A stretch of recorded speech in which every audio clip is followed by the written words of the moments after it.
The air of New York in the first years of the 20th century carried a weight that pressed against the chest and lingered in the fabric of old coats. It was heavy with coal dust and the sour tang of horse manure mixed with the sweeter scents of fresh bread pulled from corner ovens. Steam rose from the grates of the streets in the chill of winter, and in summer the heat seemed to boil out of the pavements themselves until every tenement window gaped open in surrender. This was the Lower East Side, into which Meyer Lansky was carried as a child, and in which his earliest memories would take root. Children ran between carts and wagons, their laughter rising in sharp contrast to the rough voices of men calling out the price of apples, fish, scraps of cloth, anything that might bring a penny. The hooves of horses struck against stone with a rhythm that echoed through the narrow canyons of brick above the streets. Women bent over sewing machines, the tick and clatter of needles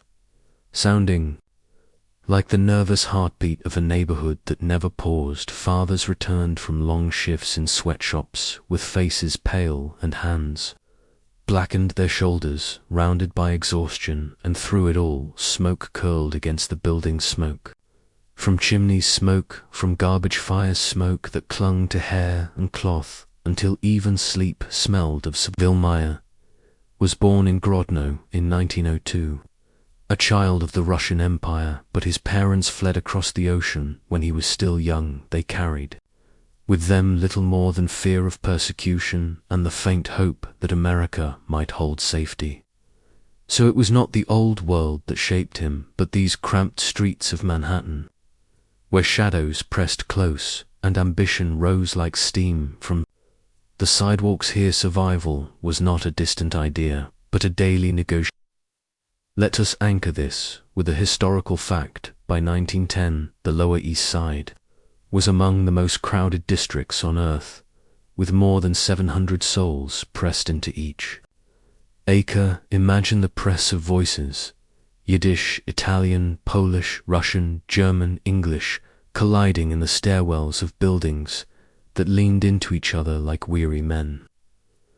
Law enforcement was thin and often indifferent. Politics was woven with ethnic loyalties, and favors were traded as casually as coins. In such a place, children absorbed lessons quickly.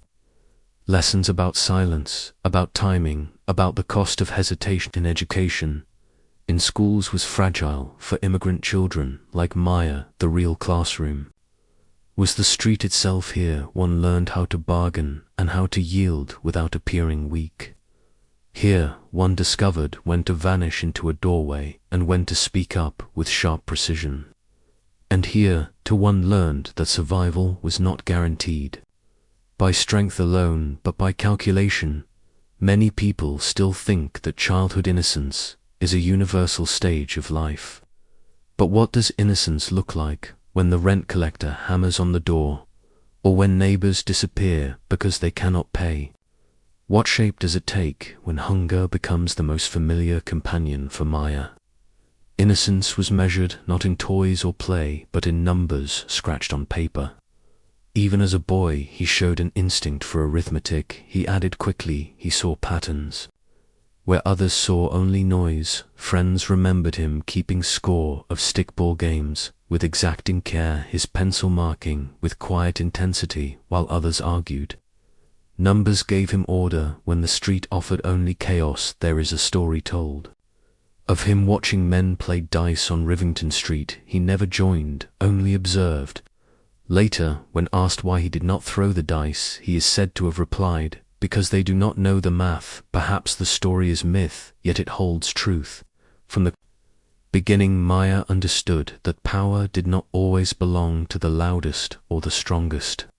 It belonged to the one who could see the rules beneath the surface. The Lower East Side was filled with contradictions that a child could not help but notice. Synagogues beside saloons, schools beside sweatshops, charities beside gambling dens, respectability and vice leaning shoulder to shoulder. Children moved between them as if there were no boundary for Meyer. This was not hypocrisy, but reality. One had to adapt to the coexistence of light and shadow, Psychologically, what does it mean for a child to grow within such contradictions? Developmental theorists remind us that strategies for survival, once learned, rarely fade for Meyer. The scarcity of those early years likely carved a deep reliance on predictability. Numbers could not betray him, probability could not lie. Trust in people was fragile, but trust in mathematics was absolute. Many people still think that trust is born from affection or loyalty, but what if true trust is found in certainty, in knowing that 2 and 2 will always be 4, even when friends abandon you? His parents worked without rest, his father pressing garments, his mother sewing until the lamp guttered. They dreamed small dreams, survival more than triumph from them. Meyer learned both devotion and limitation. He loved them, yet saw clearly that love itself was no shield against poverty. That truth would haunt him long after fortune came whispering to his door. It would remind him that wealth had to be hidden, had to be guarded, had to be counted again and again, like prayer beads in the dark zone. The smoke of the Lower East Side became more than a scent, it became the atmosphere in which he learned to breathe. It wrapped around him as he watched the faces of neighbors, as he counted coins, as he marked the difference between silence and speech. Memory became his currency, observation, his apprenticeship. He watched how men carried themselves, how women bargained, how children established hierarchies with swift cruelty. He saw, and he remembered. The boy with the sharp eyes and the sharper pencil. The environment shaped him in ways beyond numbers.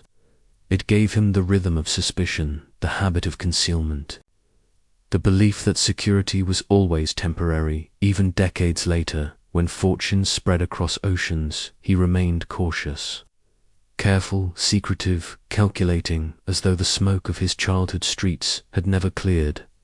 So what do you think when a child grows where survival is learned before play? Does that child ever escape those lessons? Or do the patterns return again and again, hidden in every decision? Morning light entered the narrow classroom. Windows reluctantly filtered through soot-streaked glass that faced the crowded streets of Manhattan. The desks were scarred by knife marks and initials, carved by restless hands and the smell of chalk. Dust mixed with the faint odor of damp wool coats hung near the door. Children spoke in many languages, stumbling between English lessons and the comfort of their mother tongues, while teachers tried to hold discipline with thin voices that often broke against the noise. In this room, Meyer Lansky sat small, quiet, yet watchful. He leaned forward with a pencil pressed tightly in his fingers, not because the lesson held magic, but because numbers did. The other boys might mutter their way through arithmetic without care, but for Meyer, the columns of figures seemed to breathe with order. It was here, in the margins of textbooks and on scraps of paper hidden beneath the desk, that he wrote and calculated drawing patterns of odds and balances, as though each number whispered its own secret. The classroom contained chaos, laughter, and arguments, and sometimes cruelty, but to him the figures on the page offered a refuge. They did not betray, they did not change, they remained precise.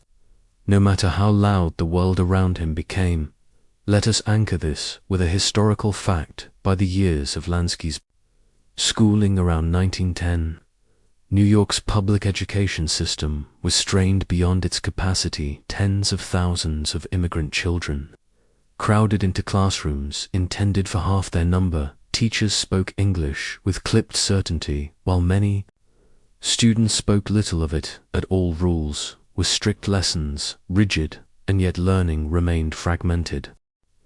Children left school early to work in sweatshops or help their families on the streets. For boys like Meyer, who stayed at the desk, the pressure of assimilation was constant. Speak English, dress properly, learn the pledge, and be grateful. But beneath that official order there pulsed a hidden economy of playground alliances, street games, and neighborhood rivalries. Lessons absorbed were not always the ones written on the board. Many people still think that classrooms are sanctuaries untouched by the harsh realities beyond their walls. But what happens when hunger follows a child into the seat? When eviction notices hang heavy in memory, when the teacher's authority is weaker than the pull of the street, in such a context, learning is not a luxury, it is a survival strategy, and for Meyer that strategy became calculation. There is a story told of how he corrected a teacher one day. The arithmetic problem written on the blackboard contained a small error, while others copied the mistake. Meyer quietly raised his hand and pointed out the flaw with calm precision. The teacher paused, surprised that the smallest boy in the room had caught what she herself had overlooked. He received no praise, only a nod, and yet, inside himself, he stored the recognition that numbers could make him stronger than size or voice ever could. This was a critical lesson in the Lower East Side. Classroom fists often decided disputes, and louder children carried influence. Meyer had no height, no strength, no deep voice. What he possessed was the ability to see patterns that others missed. He understood probability before he understood politics. He recognized that certainty could be a shield, even in the din of the classroom when chalk screeched and boys shoved elbows across desks. He found stillness by listening to numbers, whispering their logic only to him psychologically.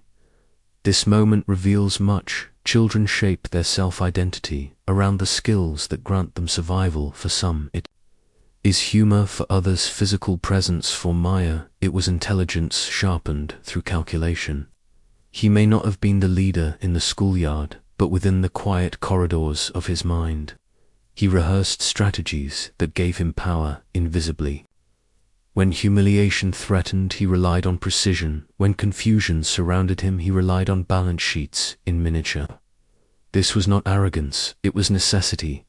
Let us pause and remember the broader cultural atmosphere. These were years when America demanded conformity from its immigrant children. To be accepted, one had to trade old names for new ones. Meyer Lansky became Meyer Lansky. The boy in the classroom with a foreign tongue and foreign clothes was instructed to recite American pledges while quietly reminded by his parents that faith and heritage must never be abandoned. That contradiction lived in his chest.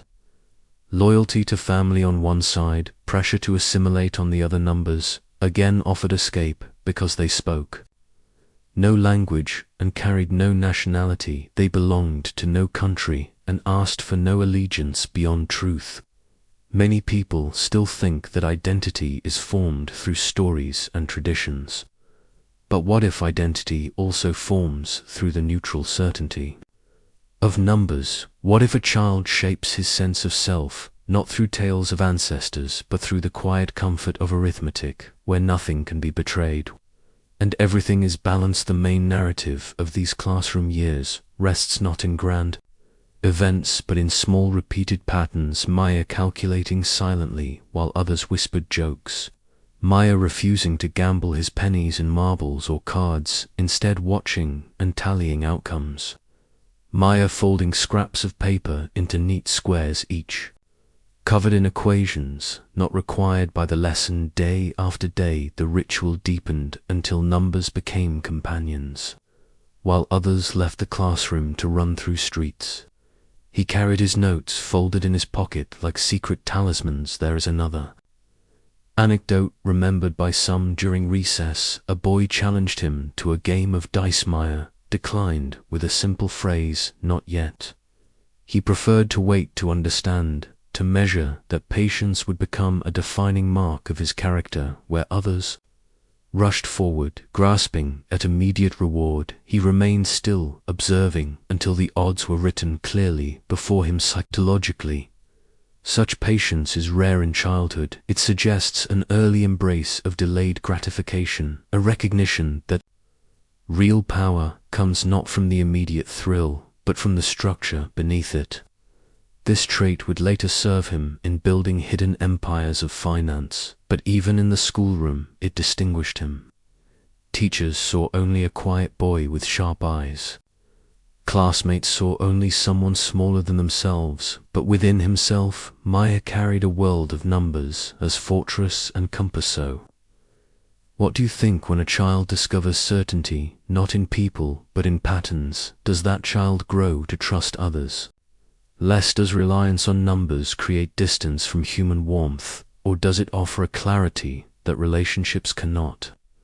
The paradox deepens because his friends would later call him loyal, and yet his loyalty always carried calculation. The night settles over the narrow streets like a heavy quilt, damp with the residue of rain lamps, casting hazy pools of light across cracked sidewalks.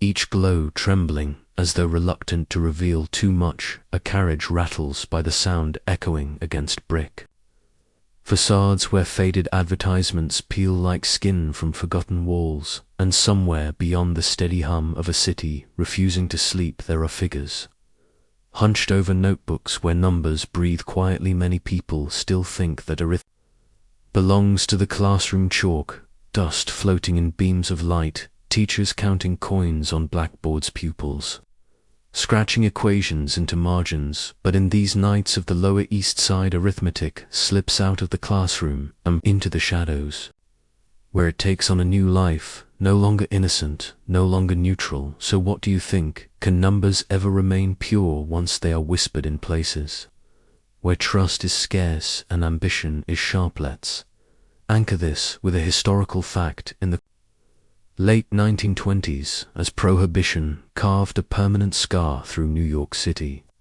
the so-called numbers racket found fertile ground in immigrant neighborhoods. Italian, Jewish, and black communities alike discovered that simple three-digit combinations, written hastily on scraps of paper, could determine fortune or despair. What had begun as a harmless street lottery drawn from daily horse racing figures soon hardened into a criminal enterprise. There's a story that on certain evenings you could step into a candy shop along Delancey Street, the glass jars filled with peppermint drops and licorice, yet behind the counter, the shopkeeper would slide a small card into his palm and quietly take your bet. Children buying sweets would pass men who whispered codes under their breath, and women carrying laundry would leave folded slips on counters. The neighborhood becoming a classroom where everyone learned mathematics, not of textbooks, but of chance. The numbers themselves seemed innocent. 317, 482, 906. But each carried weight like a secret prayer. The system thrived because it was democratic. Any coin could buy a dream for the poor immigrants who labored 12 hours in garment shops. These numbers offered not escape exactly, but the faint possibility of a door opening just enough to glimpse another life. For the men who organized these games, the arithmetic was colder, precise columns of profit and loss, tallied in back rooms. By candlelight, the psychology of it all is worth lingering on. The players trusted the numbers more than politicians, more than police, for numbers did not lie. Numbers had no accent, no prejudice. The paradox lay in this trust, because the very system designed to exploit them relied on that same belief that numbers were impartial. Shadows learning arithmetic meant shadows learning to deceive themselves. In one particular turning point, law enforcement began to notice the spread of these underground lotteries. By 1931, when Lucky Luciano and his associates reorganized the underworld structure into what became known as the Commission, the numbers racket had already become a reliable vein of income. Many arrests were made, yet few records survived. Bets written in pencil were burned or swallowed. Collectors memorized dozens of combinations, never allowing paper to betray them. The police themselves, underpaid and weary, sometimes participated in the game, buying chances from the very men they claimed to hunt. Let us pause on the environment. Picture a back room lit only by a single dangling bulb, the smoke curling upward in soft spirals. Men seated around a scarred wooden table, their jackets draped carelessly over chairs, chalkboards leaning In corners scrawled with sums erased, but still faintly visible, the air heavy with the smell of ink and sweat, and beneath it, all a hush broken only by the scratch of pencil on paper, arithmetic, becoming ritual arithmetic, becoming faith, the contradictions of the figures who controlled this world revealed themselves here. Outwardly, they appeared disciplined, careful, precise, yet inside they lived in perpetual unease. For trust was impossible in an empire built on secrecy. Associates feared betrayal, rivals hovered close, even family members became uncertain territory. The men kept ledgers hidden in hollowed books, their dreams written in fragile numbers, their paranoia amplified by every creak of a floorboard. Many people still think that crime is about violence, about the moment when blood is spilled, yet more often it is about calculation, about the cold rhythm of addition and subtraction. So what do you think is the more corrosive act? The sudden brutality of a weapon, or the daily erosion of trust? By numbers written in silence psychologically. The cost was immense for every organizer of these games. There came a gradual detachment from the humanity of the players' numbers, transformed neighbors into statistics, coins into probability families, into margins on a ledger. The paradox returned again. Numbers were trusted because they were impersonal, but it was their impersonality that eroded the very community they promised to uplift. One could see it in the way men stared at columns late at night, their eyes glassy, their hands trembling, not from fear of police, but from the weight of responsibility. Each number represented let's anchor this with another historical fact. In Harlem, during the 1930s, the numbers racket became particularly prominent, run by figures such as Stephanie St. Clair and later Dutch Schultz. The game generated millions each year, yet while Schultz fought to dominate Harlem, the Lower East Side kept its own quieter operations, sustained by shopkeepers, teachers, even former accountants who had slipped into shadow work. What unified them all was the arithmetic, simple enough to teach a child, complex enough to ruin a man. There's a story that one schoolteacher, dismissed from his position during the Depression, turned to the racket to survive. He carried ledgers disguised as homework notebooks. Children saw him in cafes, scribbling equations, and thought he was merely correcting assignments. In truth, he was tabulating bets, whispering numbers that traveled across neighborhoods, through corridors of silence. By the close of each evening, shadows seemed to gather closer, the streets growing still, the lamps flickering as though weary themselves, and the arithmetic would settle for the night. Ledgers closed, slips destroyed, collectors whispering reassurances to themselves as they exhaled and softened into uneasy rest. The city might wake again, but for now, silence pressed its weight upon rooftops, windows, and doorways. The numbers slept, though not without dreams. The evening begins with a hush stretched long across the Lower East Side. Street lamps flicker like tired sentinels, their light trembling against the damp sheen of cobblestones. The smell of bread wafts from a nearby bakery closed for hours, yet still exhaling warmth through its chimney. Somewhere a phonograph stutters out a tune, half lost to static, half drowned by the growl of trolley wheels grinding iron against iron. It is a city corner steeped in shadows, and echoes, a place where time feels slowed, where footsteps sound heavier than they should. And it is here, in these dim corridors of silence, that the first handshakes of an underworld apprenticeship were made. Many people still think that criminal empires are born in dramatic moments of violence in smoke-filled saloons or blood-stained alleyways, but more often they are shaped in quiet gestures, in the tilt of a head across a table, in the grip of a hand that holds for 1 second too long. So what do you think is trust? Established through words, through contracts, or through the silent weight of pressure between two palms? Let's anchor this with a historical fact. By the early 1920s, New York's immigrant neighborhoods were saturated with clandestine trades, alcohol, Gambling numbers, rackets, protection schemes, all feeding on the social fractures of the city. Meyer Lansky was still only a young man, but already recognized for his ability to calculate, to measure risk with the same precision. A banker counts coins. It was during these years that he crossed paths with Charles "Lucky" Luciano, a man who understood charisma and violence, but who needed someone to temper ambition with. Arithmetic, their first meetings were not lavish gatherings, but quiet encounters.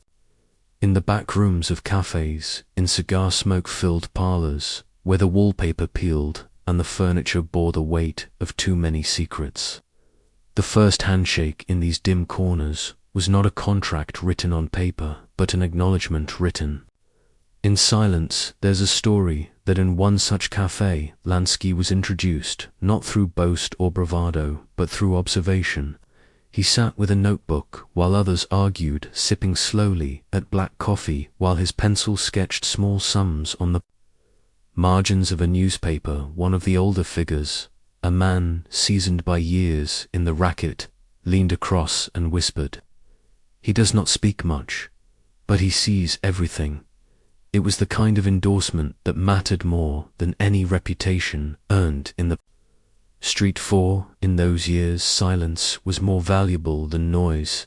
The psychological significance of such moments cannot be overstated.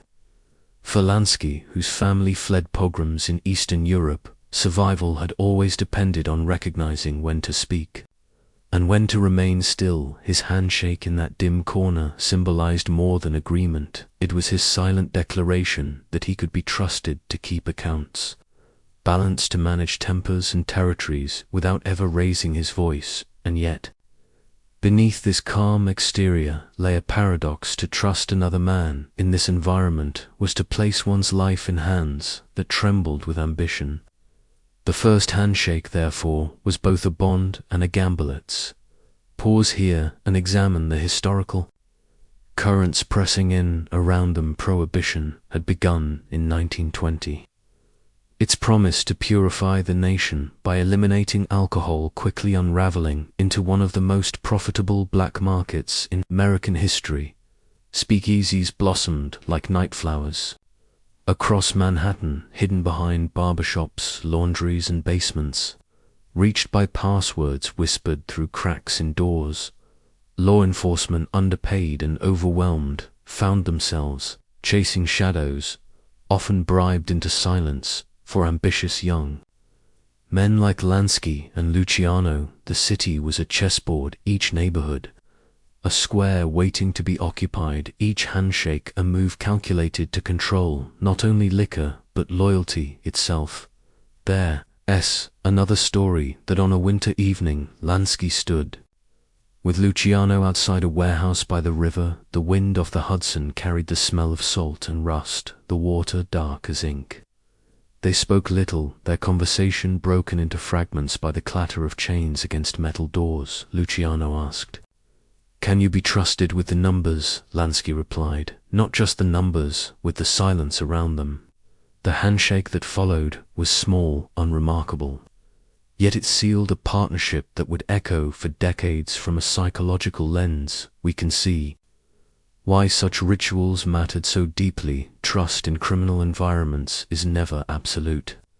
It is negotiated daily, through signals, through gestures, through tests of silence. The handshake was a symbolic exchange, one man offering his strength, another his calculation. Lansky's quiet confidence provided balance to Luciano's boldness, each man seeing in the other a reflection of what he lacked. Yet even in these earliest days, paranoia grew at the edges of their partnership.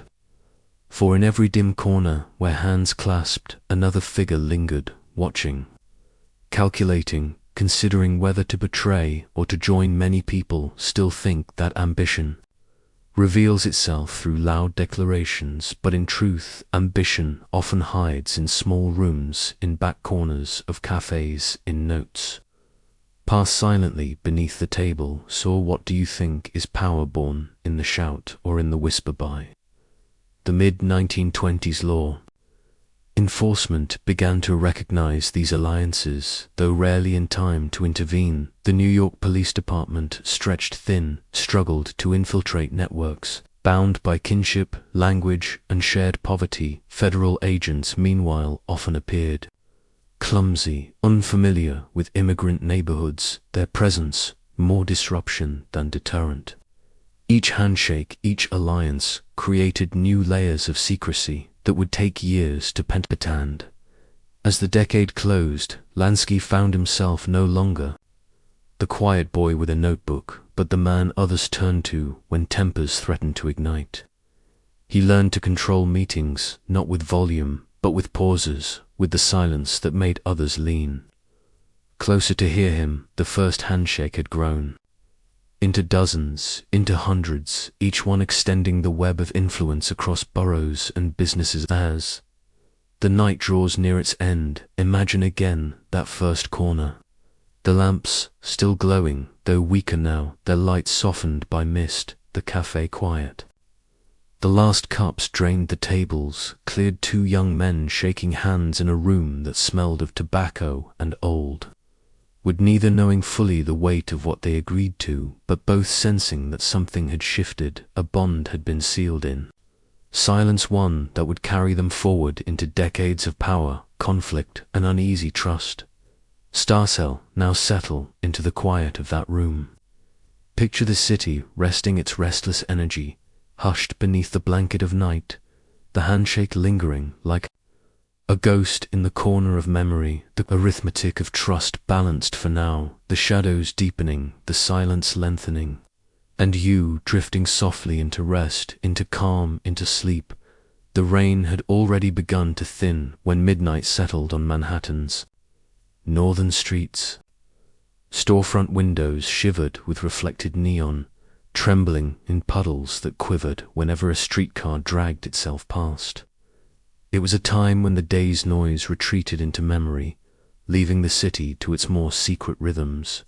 Somewhere near Lenox Avenue, a sign advertising a corner pharmacy hummed weakly, its blue letters stuttering against the slick pavement. Beneath that fragile glow, numbers whispered through back rooms and alleyways, carried not by machines or accountants, but by memory, by whispers, and by the sharp eyes of those who made arithmetic their livelihood. This was Harlem in the 1920s and 1930s, a world where music stretched through open windows, where jazz curled like smoke above sidewalks, and where, beneath the glamour, arithmetic became a new kind of scripture.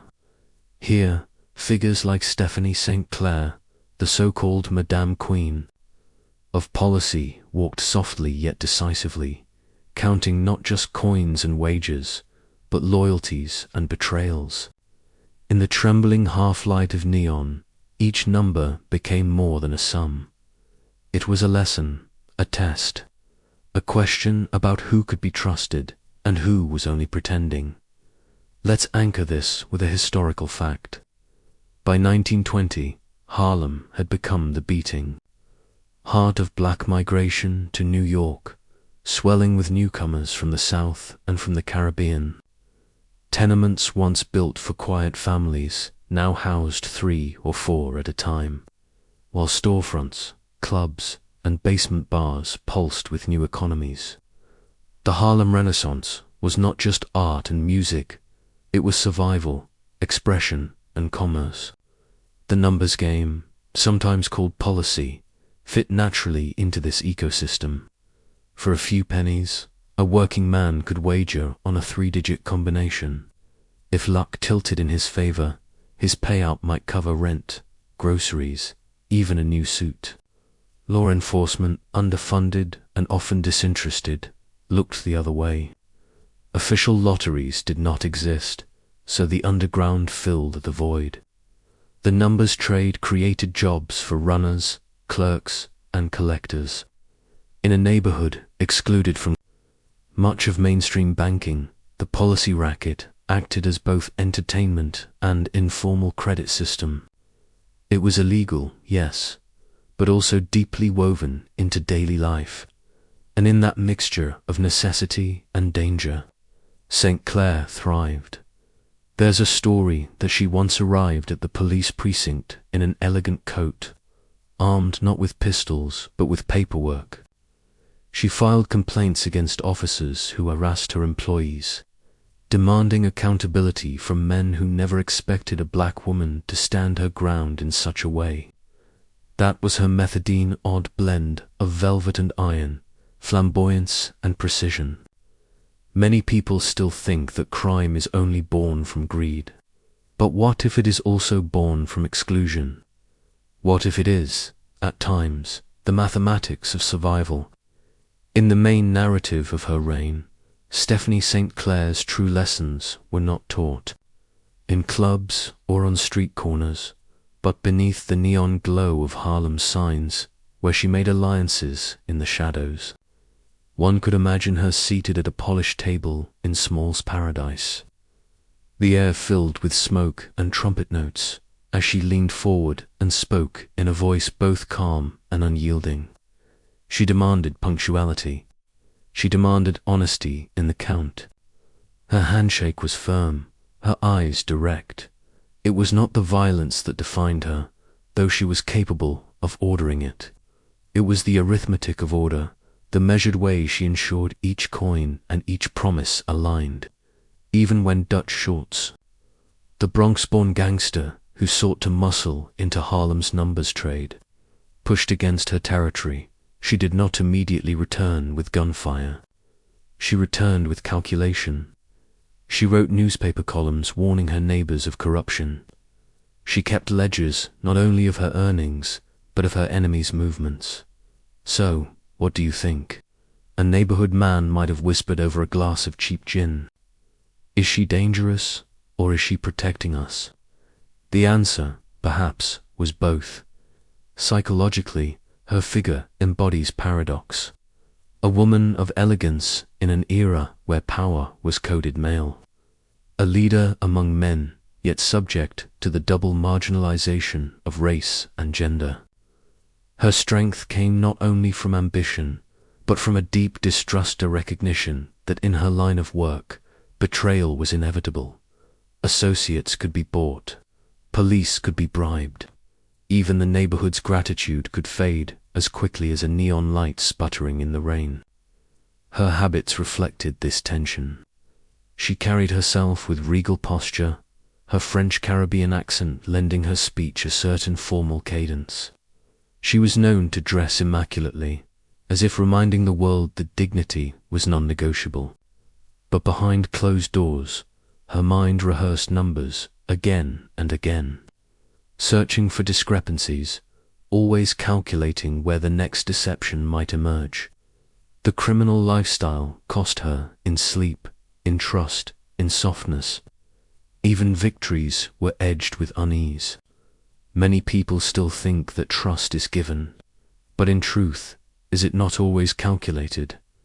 Are some weighed in private silence?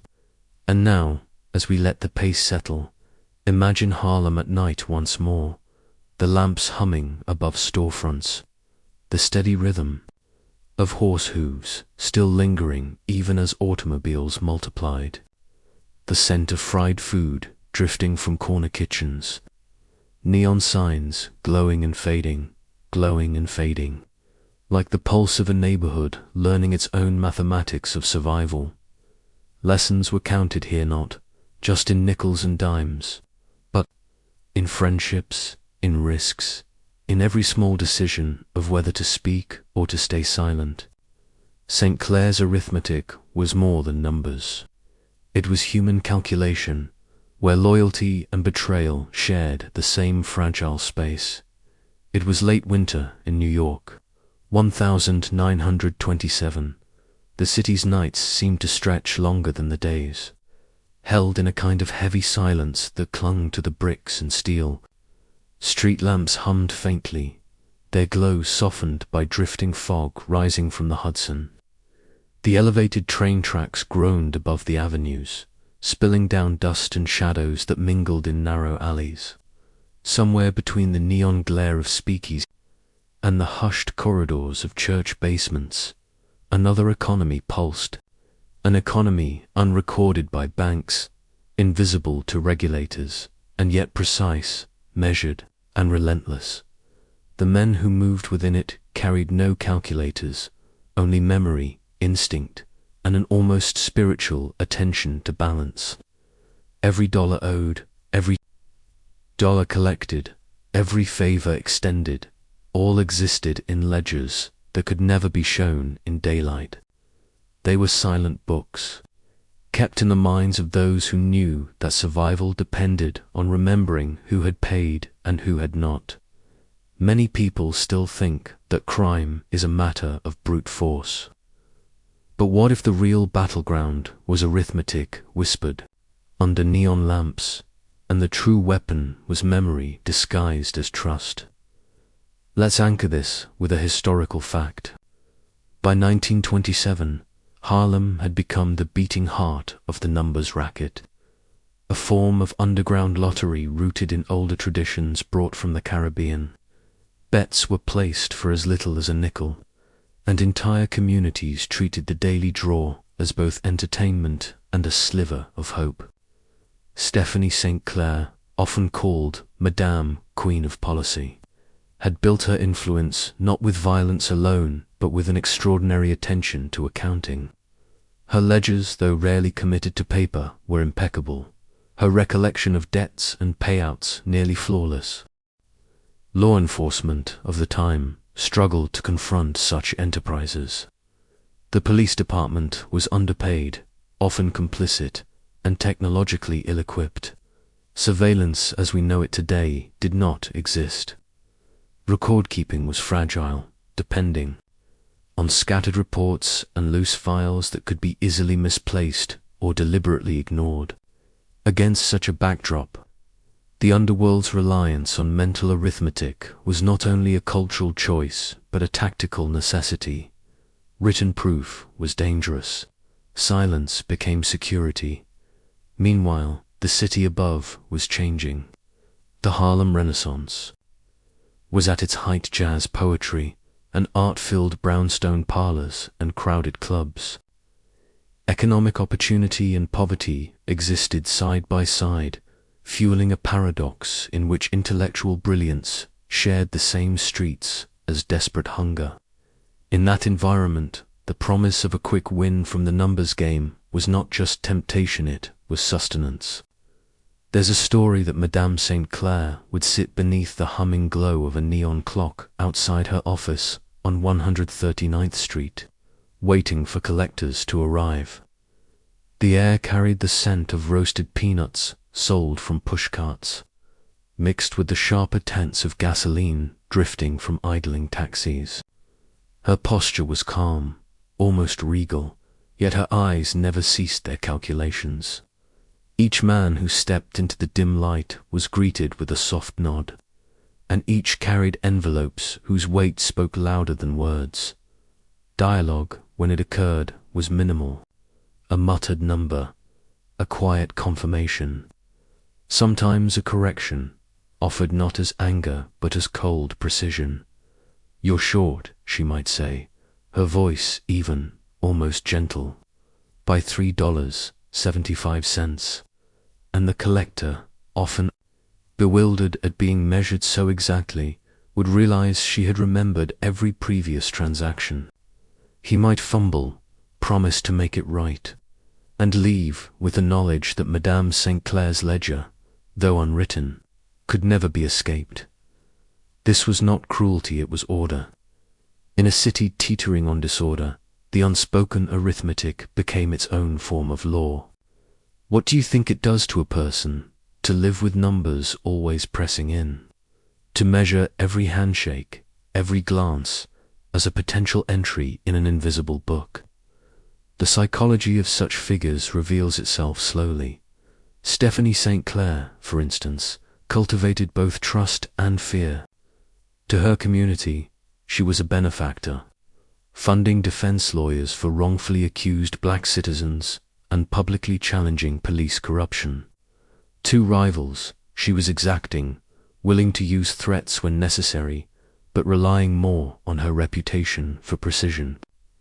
Psychologically, Such a dual role required immense discipline. Imagine holding in your memory the shifting debts of hundreds of bettors, collectors, and enforcers, all while navigating a hostile world of gender prejudice and racial discrimination.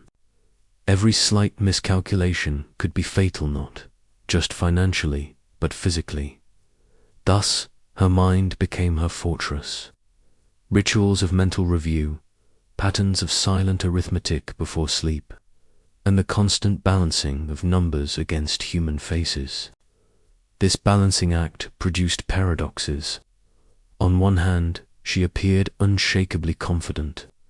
On the other, she lived with the gnawing knowledge that trust was fragile.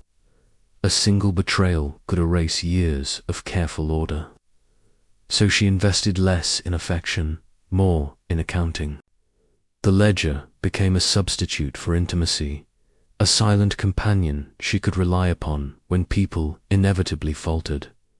Many people still think that memory is personal, private, but for figures like St. Clair, memory was weapon, shield, and scripture.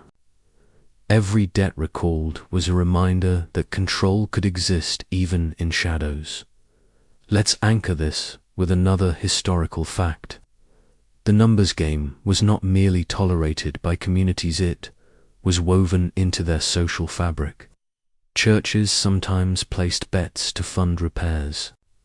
Families used small winnings to buy school books or pay overdue rent.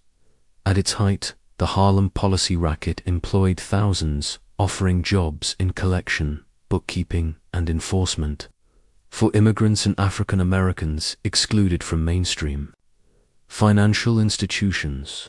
It created an alternative system of circulation. Yet, beneath its apparent stability, the ledger carried human costs. Collectors often lived in fear of miscounts. Bettors, addicted to the slim chance of fortune, sometimes surrendered too much of their meager earnings. And figures like St. Clair bore the constant psychological weight of balancing fairness with exploitation. So, what do you think? Can a ledger ever be silent, or does it whisper in every corner of the mind, reminding us of the debts we own, not only in money, but in memory, in loyalty, in trust? It was a humid evening in Brooklyn, 1929. The sun had slipped beneath the horizon, leaving the sky heavy with violet shadows. The streets glistened with the sheen of recent rain and the smell of wet asphalt and coal.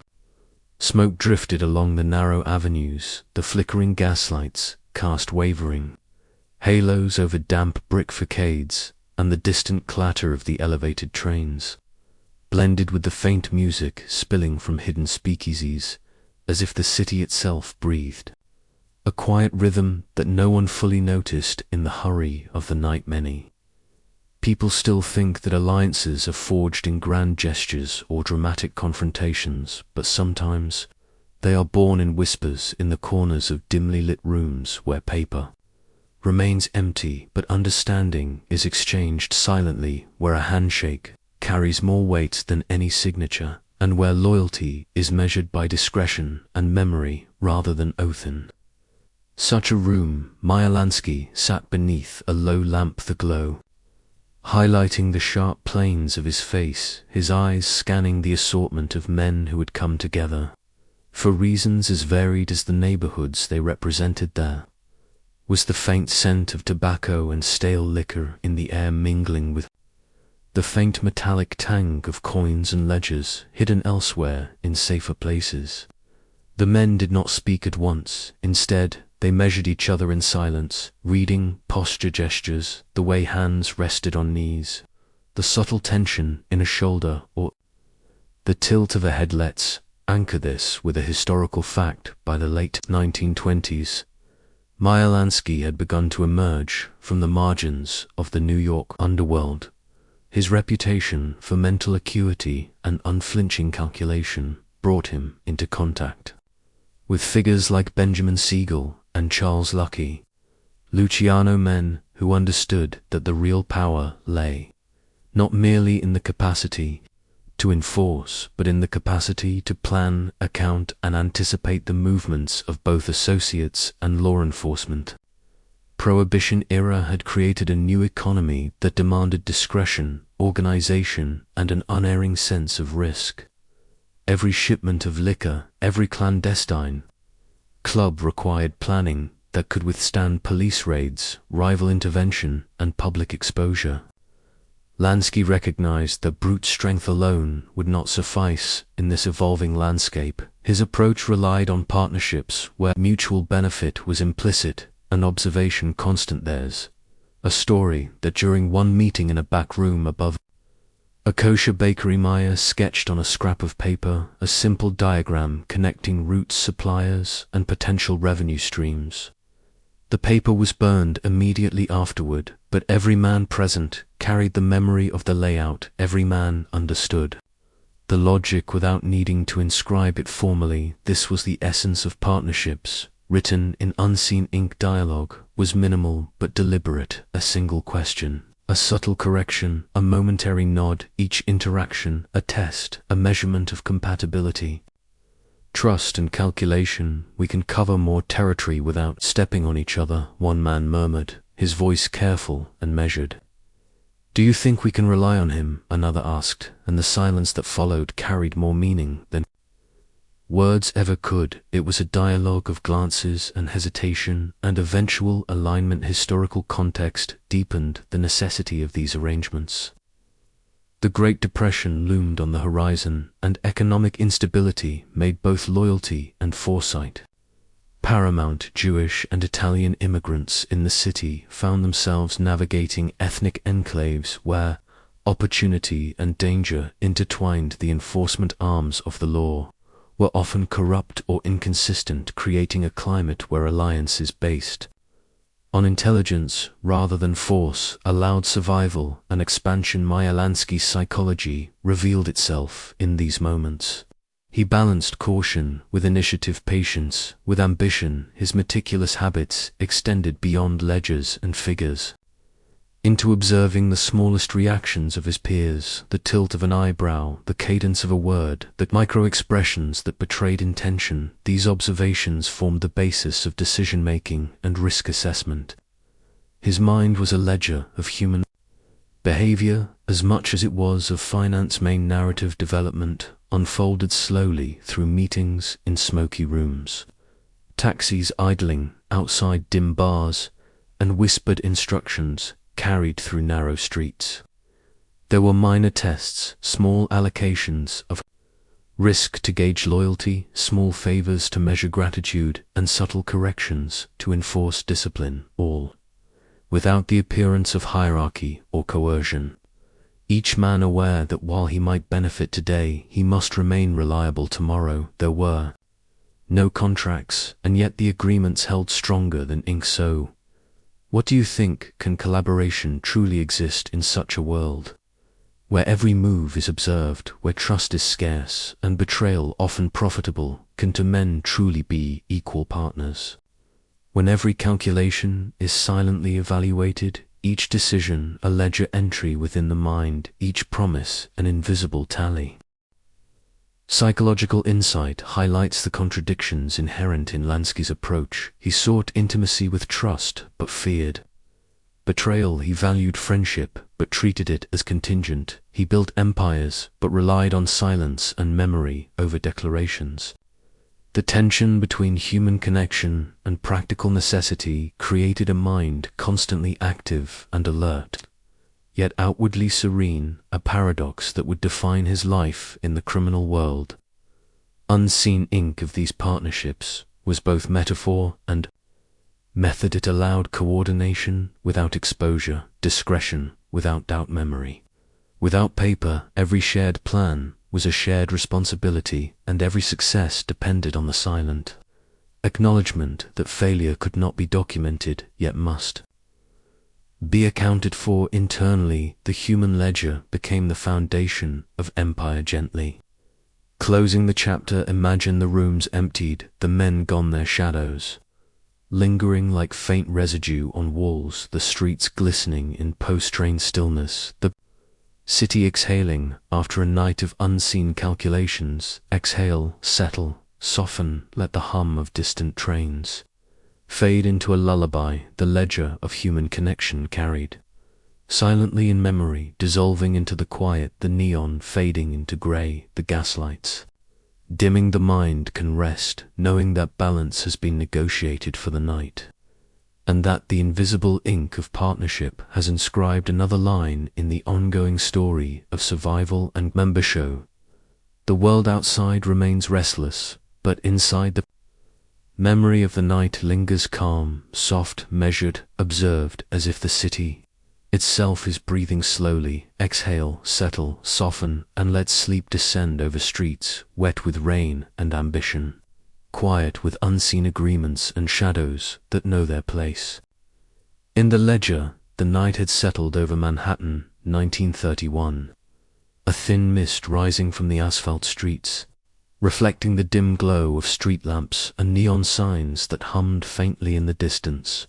The air was cool, damp, carrying the aroma of coal smoke and wet leather. The elevated train clattered overhead, a slow rhythm echoing through the narrow streets below. The facades of brick buildings were slick with rain, and shadowed corners seemed to hold secrets that whispered to those who lingered too long in their presence. Many people still think that influence is measured in violence or loud proclamations, but sometimes it is traced quietly in ledgers, in meetings held behind closed doors, where gestures speak louder than words, and where the absence of movement indicates far more than a gesture could convey. The city itself seemed to pause, observing the intricate dances of human ambition in the half-light, where understanding and observation ruled over impulse and force. In a lossy back room above a shuttered candy store, Meyer Lansky traced the edges of his network with meticulous attention. The lamplight cast soft glows across the table, highlighting the careful lines he drew in his mind rather than on paper, each connection a calculated balance of loyalty, necessity, and opportunity. His hands moved slowly over imagined pathways, measuring risk and potential profit, while his eyes absorbed the micro-expressions of those around him, listening to half-spoken phrases and inferring intent from silence. Let's anchor this with a historical fact.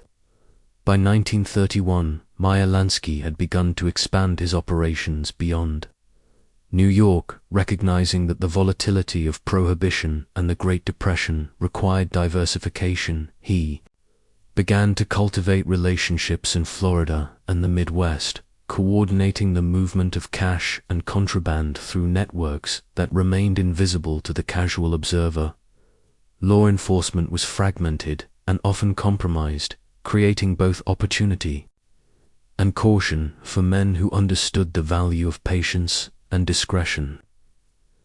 There is a story that during one meeting, Lansky watched a junior associate fumble with a ledger of numbers, silently correcting the man's assumptions in his mind and gently guiding his understanding without overt instruction. The room remained quiet except for the occasional scrape of a chair and the soft murmur of instructions half stifled by protocol. These interactions were small but deliberate tests of loyalty, comprehension, and patience. Every man present learned to read the room and themselves against the backdrop of Lansky's measured observation. The historical and social context of the era shaped these calculations. The collapse of banks and the scarcity of employment pushed many toward opportunities in illicit trade. The ethnic enclaves of New York created communities of trust and suspicion where social bonds intersected with criminal opportunity. The police forces were underpaid, under-resourced, and often corrupt, adding layers of complexity to every decision, every shipment, every negotiation. Lansky's understanding of these dynamics allowed him to navigate spaces where others saw only danger. Main narrative development unfolded slowly. Over the following months, with meetings in apartments, with briefcases left open, only momentarily taxis idling outside, dimly lit clubs and coded messages passed through intermediaries. The expansion was not a rush for power, but a series of deliberate moves, each assessed for risk, each confirmed for loyalty. The men involved learned to read subtle cues, to understand not only what was said, but what was omitted, and what was implied. The quiet calculations became a language of their own. So what do you think? Can control be achieved without confrontation? Can power exist without spectacle? Or is it always measured by visibility? Lansky's philosophy suggested otherwise. He sought dominion through observation, through the patient accumulation of knowledge, and through partnerships calibrated by trust and memory. The city was a chessboard, and he moved without being noticed, yet with each movement shifting the balance of influence in imperceptible ways.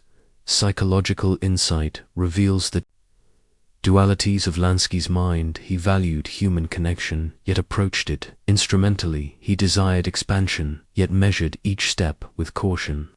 He relied on instinct, yet codified observation into near-scientific precision. The contradictions were not flaws, but adaptations, a method of survival and mastery in a world where recklessness could end everything. His patience and subtlety allowed him to anticipate reactions, the hesitation of others, and the slow unfolding of opportunity. Relationships were central to this strategy, but always filtered through analysis and observation. Family ties were respected, but professional interactions were prioritized. Calculations over sentiment. He noted gestures that betrayed loyalty or doubt, micro-expressions that hinted at fear or ambition. His mental ledger kept constant tally of human behavior and potential outcomes, balancing empathy with strategic awareness and constantly revising as new information arrived. The narrative of quiet calculation unfolded, not with grand gestures, but with the layering of minor decisions, the subtle shifting of territories, the gentle persuasion of hesitant associates, and the discreet elimination of friction points. The city itself participated in these rhythms, with empty streets echoing footsteps, and the soft murmur of distant conversations, reinforcing the importance of listening and waiting and observing. The night had drawn a silken curtain over Brooklyn, 1932, the street lamps glimmering weakly through the mist that curled around the cobblestones. The air was cool, damp, carrying hints of coal smoke and the faint scent of coffee from a nearby diner. The uneven light cast elongated shadows that seemed to lean and bend against the walls of brick tenements and narrow alleys. The elevated train clattered overhead, a distant heartbeat echoing softly against the concrete and iron. And in this quiet symphony of muted sound and motion, Benjamin Siegel traced patterns in his mind, the geometry of trust, a lattice invisible to the casual observer, but solid and enduring to those who understood the silent rules of alignment and distance. Many people still think that loyalty is proven through spectacle or loud confrontation, but sometimes it is mapped quietly in the spaces between conversations, gestures, and glances, in rooms where the air is thick with expectation and men measure intentions through observation rather than speech. Siegel's world was one of angles and proximity, where the wrong move could fracture a delicate network and the right alignment could amplify influence beyond what money or threat could achieve. The room in which he sat smelled faintly of cigar smoke, and wood polished the lamps gave off a soft amber glow, illuminating the faces of his associates who shifted with the rhythm of quiet awareness. The floorboards creaked gently under their weight, each movement a test of composure, a silent conversation of micro-expressions and glances. Siegel's eyes noted these calibrations, absorbing the tiny deviations in posture and hesitation, a subtle question asked and answered without words, the geometry of relationships laid out in the space between bodies, and the silence of empty corners. Let's anchor this with a historical fact. By 1932, Benjamin Siegel had begun consolidating his position within the emerging organized networks of New York. His work was methodical, establishing circles of trust that could extend from the Lower East Side to Atlantic City and beyond. The law enforcement of the period was uneven, fragmented, and frequently distracted by political entanglements, creating a terrain in which strategic discretion could be more effective than brute force, he observed, and mapped these conditions as carefully as he would track a ledger of finances, understanding the interplay between opportunity and human reliability.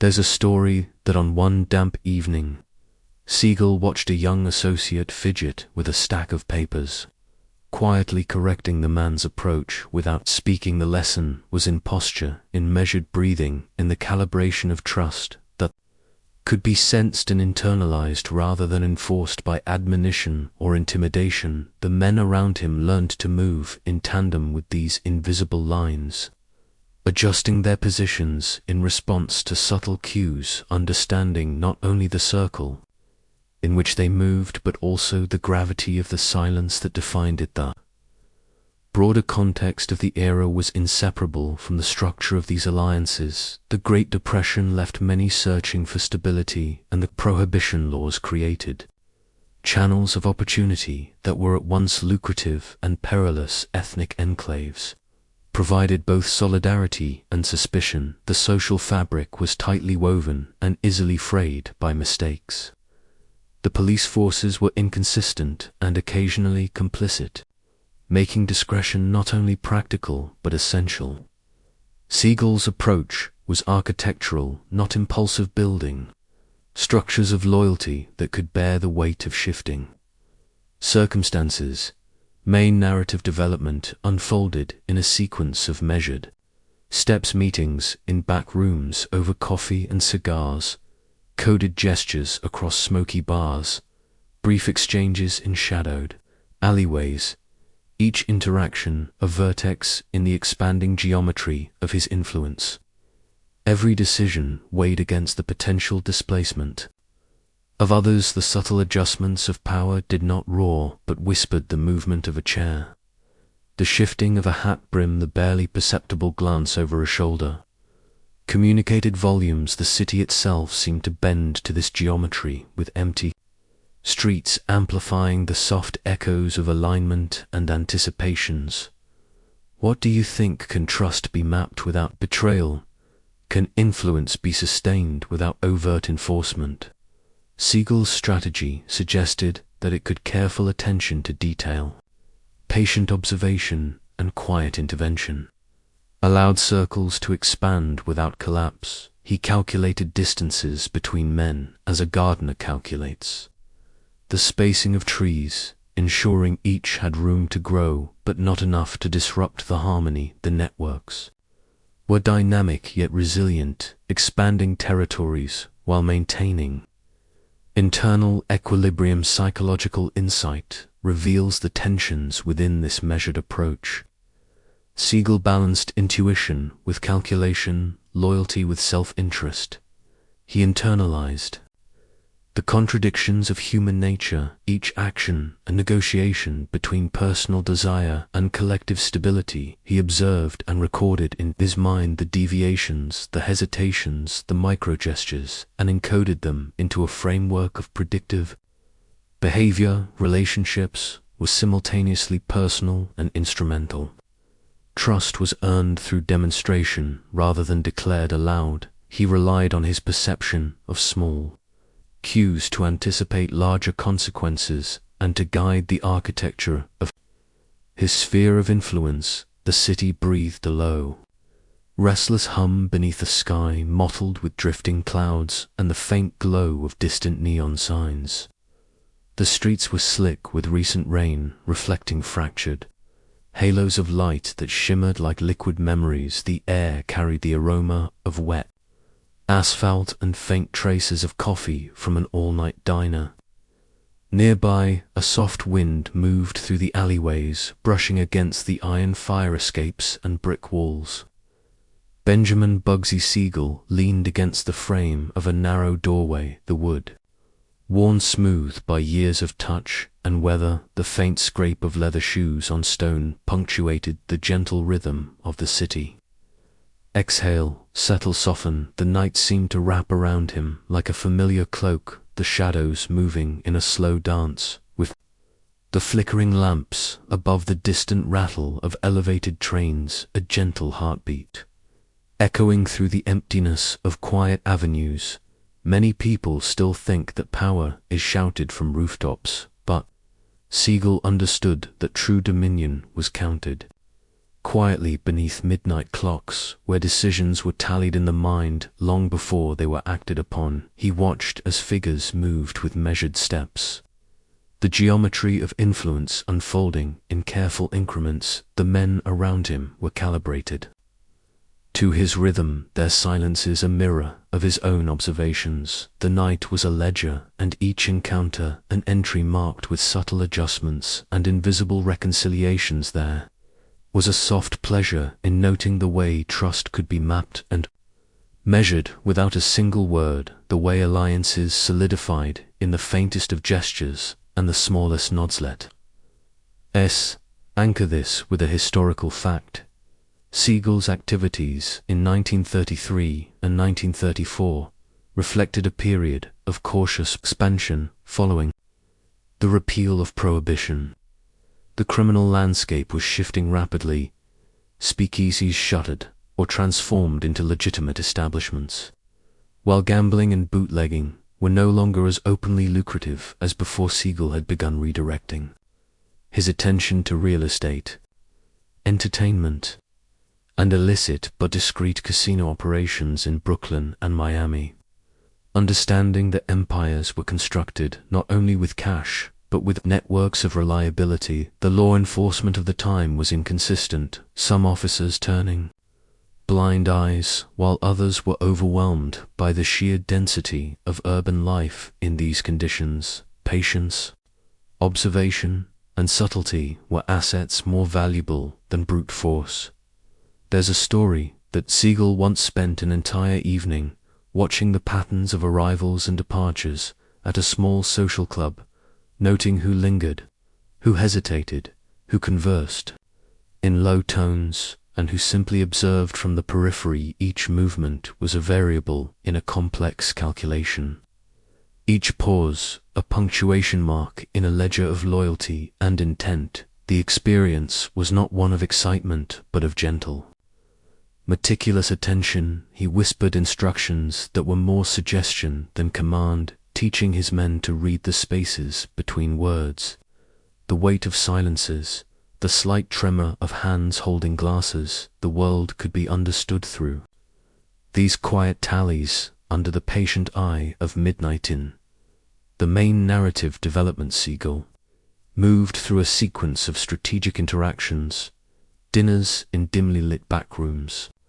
brief meetings at private offices, and careful introductions at hotel lobbies. Every encounter, a soft negotiation, every handshake, a minor adjustment of weight and trust. The rhythm of these nights resembled a slow, deliberate music, each note calculated to maintain equilibrium while permitting expansion. He observed associates, rivals, and newcomers, cataloging reactions and subtle shifts in expression. The city itself seemed to acquiesce to this patient process. The distant hum of trains, the occasional footstep, the soft clink of a glass were all variables incorporated into his mental accounting. So, what do you think? Can influence be measured solely by observation? Can trust be cultivated purely through attentiveness? Siegel's method suggested it could. Each interaction, though minor, reinforced the lattice work of reliability and opportunity. The patience of his approach contrasted with the impulsive tendencies of others and revealed the paradox of his own nature. Once cautious and daring, meticulous, yet ready to act when necessary, he balanced empathy and calculation, intuition and record-keeping, human fallibility and architectural foresight psychological. Insight reveals that these nights were as much about internal order as external control. Siegel internalized the weight of expectations and possibilities. Every minor action encoded into a complex framework of predictive behavior contradictions were embedded in his approach, he demanded. Loyalty but permitted autonomy, he fostered expansion, yet insisted on internal stability. Relationships were both deeply personal and profoundly instrumental. He relied on perception, pattern recognition, and anticipation to mitigate the risks of betrayal or misjudgment. His mind functioned as a living ledger, tallying debts, favors, alignments, and deviations, all under the gentle pressure of the midnight hours. The quiet cost of this constant vigilance was subtle and underlying tension, a soft awareness of fragility, a need to reconcile ambition with the slow, deliberate passage of time. The night settled over Chicago like a velvet curtain, soft and encompassing, carrying with it a faint chill that traced the edges of the street lamps and brushed against the cold stone facades of Midwestern brick buildings. The rain had ceased hours ago, leaving puddles that mirrored fractured fragments of light from flickering. Neon signs advertising late-night diners and soda fountains. Al Capone's office, perched above a quiet thoroughfare, smelled faintly of tobacco, waxed wood, and the lingering aroma of espresso. A single lamp illuminated the worn mahogany desk, casting gentle shadows across stacks of papers, account ledgers, and scattered notes. Outside, the clatter of distant streetcars was subdued, rhythmic, a muted heartbeat beneath the city's soft exhale. Capone stood near the window, coat draped loosely over broad shoulders, hands clasped behind his back, and eyes tracing the geometry of the city streets where shadows moved with deliberate slowness, mapping potential threats and alliances alike, the night folding around him like a careful, protective veil. Many people still think that power is only asserted with loud declarations or sudden, forceful gestures. But Capone understood that true dominion was cultivated with patience and measured attention. The gentle precision of his nightly routines, meticulous review of ledgers, the careful calibration of personnel, the quiet observation of loyal and semi-loyal associates, was an architecture of control as intricate as any cathedral or bridge spanning the Chicago River. So, what do you think could be learned by listening to silence, by reading subtle cues, instead of chasing immediate gain? In the soft hum of the early hours, Capone's mind catalogued behaviors, weighed trust, and tallied obligations as if the city itself were an enormous ledger of human intent and vulnerability. Every flicker of neon, every distant footstep, a variable in a complex, living calculation. Let's anchor this with a historical fact. Alphonse Gabriel Capone, by the early 1930s, had consolidated influence over most of Chicago's illegal operations, balancing bootlegging, gambling, and protection schemes, with an eye toward both legitimacy and longevity. The repeal of Prohibition in 1933 did not end his enterprise, but transformed it, shifting focus toward controlled gambling operations and legitimate real estate investments. Law enforcement during this period was inconsistent, fragmented, and often compromised, giving Capone a space to operate with both daring and subtlety. The economic pressures of the Great Depression added complexity, as unemployment and poverty created both opportunities and potential unrest. Every decision required calculation, every expansion measured against potential disruptions, the city itself a partner in an unspoken, ongoing negotiation. There's a story that Capone once spent an entire evening in a quiet office, cataloguing debts owed, favors extended, and unspoken grievances across his organization. He did not shout, he did not command. He observed, recorded, and quietly adjusted the positions of individuals within his influence. Each interaction, no matter how small, was an opportunity to maintain balance, to reinforce reliability, and to correct misalignments before they became threats. Conversations were soft, minimal, and deliberate. A nod here, a brief exchange there. Even the simple act of a handshake became an opportunity to gauge intent, to measure the subtle tension in muscles, the weight of acknowledgement. The rhythm of these nights resembled a careful choreography, almost musical in its execution.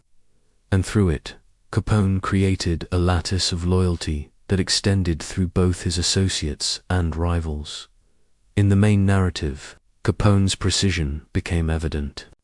In his routines, dinners in subdued rooms with close associates, brief consultations in shadowed hallways, and discreet introductions to potential allies were orchestrated with the same care as a watchmaker arranging gears. He cultivated patience, rewarding consistency, and addressing deviation with quiet, immediate recalibration. The city itself seemed to acquiesce to this rhythm, the faint hum of trains, the distant echo of tires on wet pavement, the occasional voice in a far alleyway, all part of an ambient soundtrack to his calculations. Each night ended with review, notes jotted in flowing, careful script, and the subtle assessment of tomorrow's potential variables. Psychological insight reveals the depth of Capone's internal world. He balanced empathy with calculation, intuition with method, and instinct with disciplined foresight. Relationships were dual in nature, personal in recognition, instrumental in practice. Trust was both fragile and vital, carefully maintained, and quietly reinforced. He lived with constant awareness of potential disruption, yet his vigilance did not manifest as anxiety, but as a calm, steady orchestration. Paradoxes coexisted within him, a man capable of sudden violence, yet devoted to order, a public persona of bluster masking private material. The cost of this precision was subtle, almost imperceptible soft fatigue at the edges of consciousness, the gentle tension of endless calculation, but it was compensated by the security of control, the steady architecture of influence, the quiet assurance that every variable had been accounted for. The city was cloaked in a mist that made the street lamps appear as soft halos, diffused and trembling against the early April air, a faint chill settling into the bones of every brick and cobblestone in lower Manhattan. Inside a narrow office above a quiet thoroughfare, Lucky Luciano sat behind a desk layered with ledgers, letters, and neatly stacked telegrams. The dim glow of a single desk lamp reflecting on polished mahogany and casting long wavering shadows. Across the walls, the smell of ink and tobacco lingered, mingling with the faint scent of wet wool from his coat draped across the back of a chair. The soft ticking of a clock punctuated the room, marking time in a way both measured and relentless. Outside, the distant clip-clop of horse-drawn carts merged with the occasional rumble of motorcars, a muted chorus that underscored the night's stillness. Luciano's eyes traced the letters, scanning for nuance, inflection, and intent reading. Not just words, but the subtle rhythms and patterns that hinted at loyalty or deception. The quiet calculus of suspicion unfurling like a fragile bloom. Many people still think that power comes from overt displays, from the clamor of confrontation. But Luciano understood the subtleties, the careful choreography of influence and observation. His office, lined with bookcases and painted in muted green, was both sanctuary and laboratory, a space where human behavior was mapped, measured, and gently nudged. So, what do you think can be discerned from a glance, a hesitation, a line under a signature? The gentle sway of curtains in a draft, the soft creak of the floorboards under a visitor's weight. Even the rhythm of a pen across paper roll became cues in a silent dialogue of trust, doubt, and strategy. Every telegram, every letter was a vessel of intent, and Luciano treated each with the deliberate precision of a surgeon, aware that the smallest misreading could cascade into disruption.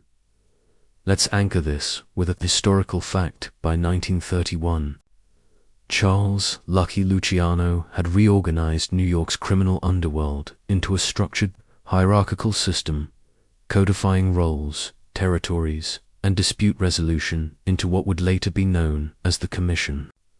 Law enforcement methods at the time were fragmented and frequently compromised, giving organized groups room to operate with discretion and planning, yet always under the shadow of raids, informants, and rival factions.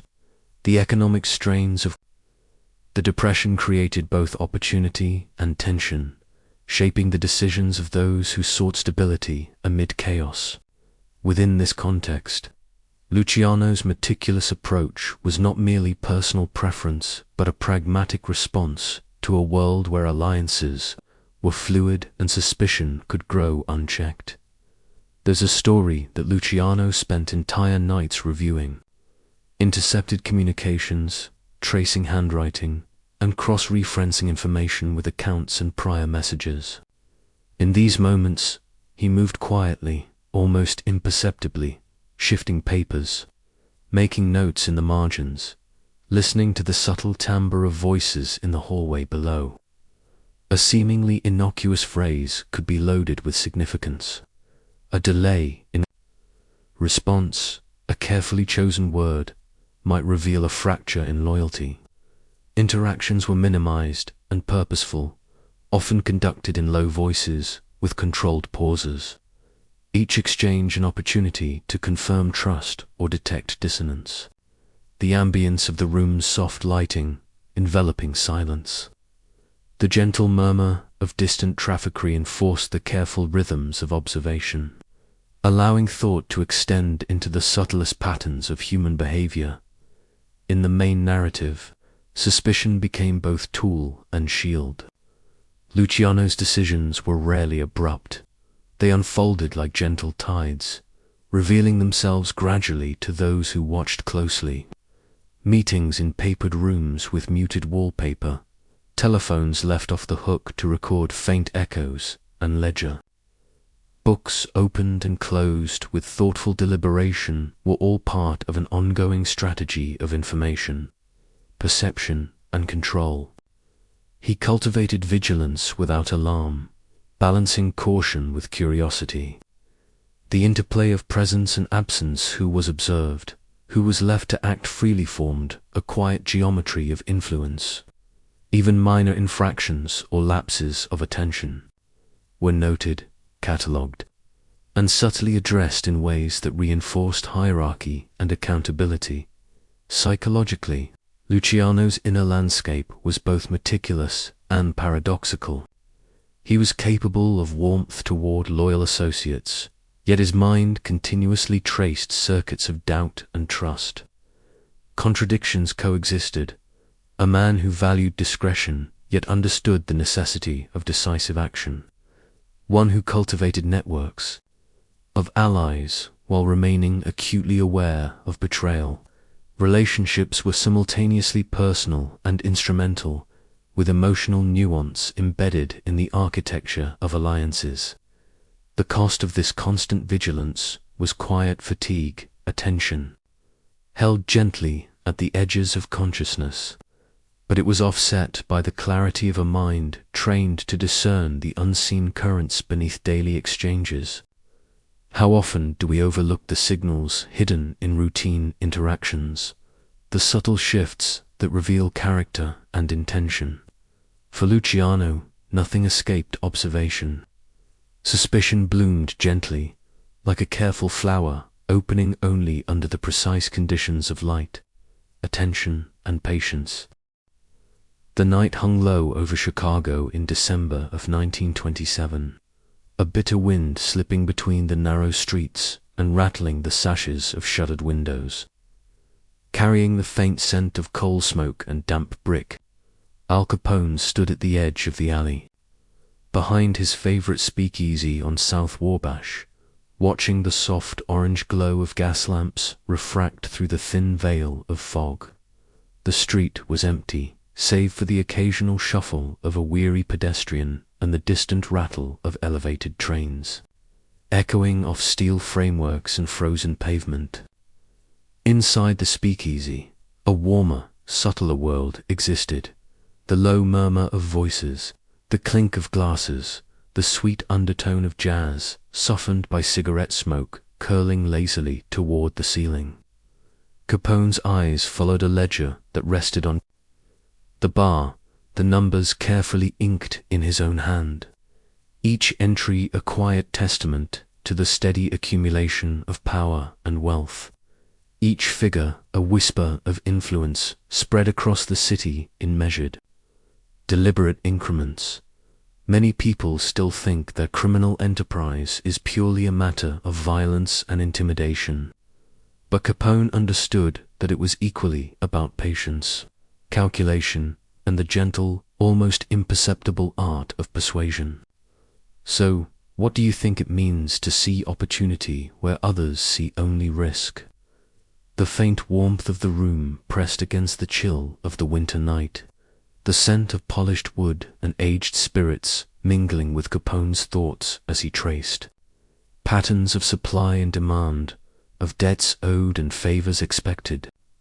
The numbers rose slowly, deliberately, like smoke curling from a chimney, twisting and folding against the ceiling, intangible yet unmistakable, filling the space with the quiet promise of control.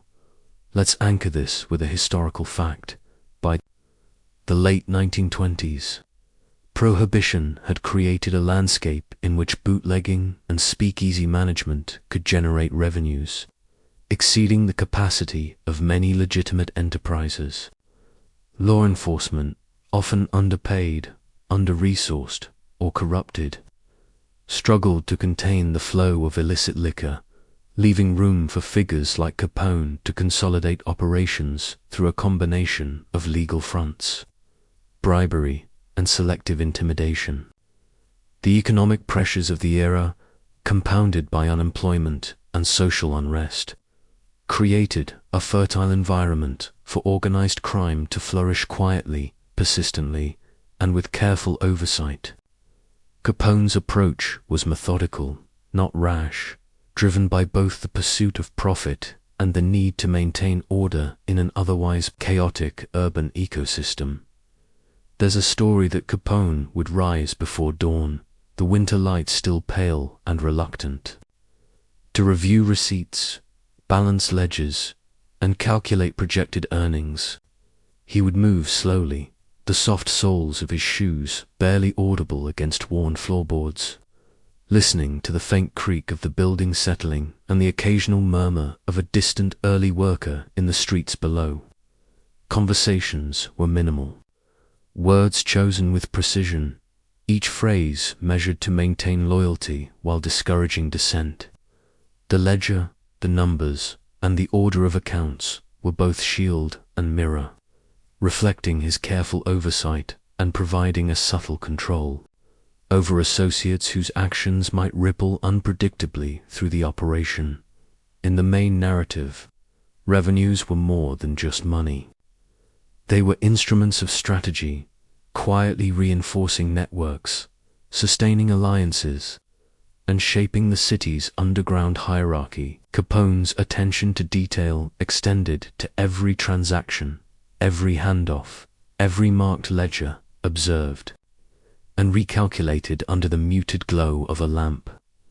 He understood that trust, once misaligned, could erode profits as swiftly as raids or betrayals.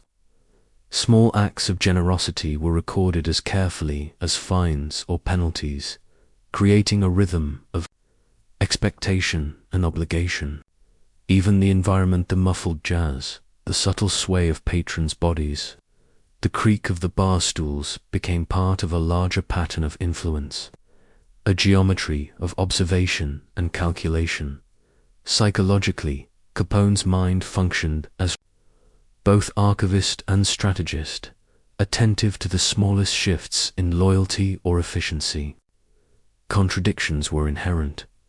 He was capable of warmth toward trusted associates, yet perpetually vigilant against the subtle encroachments of suspicion or ambition.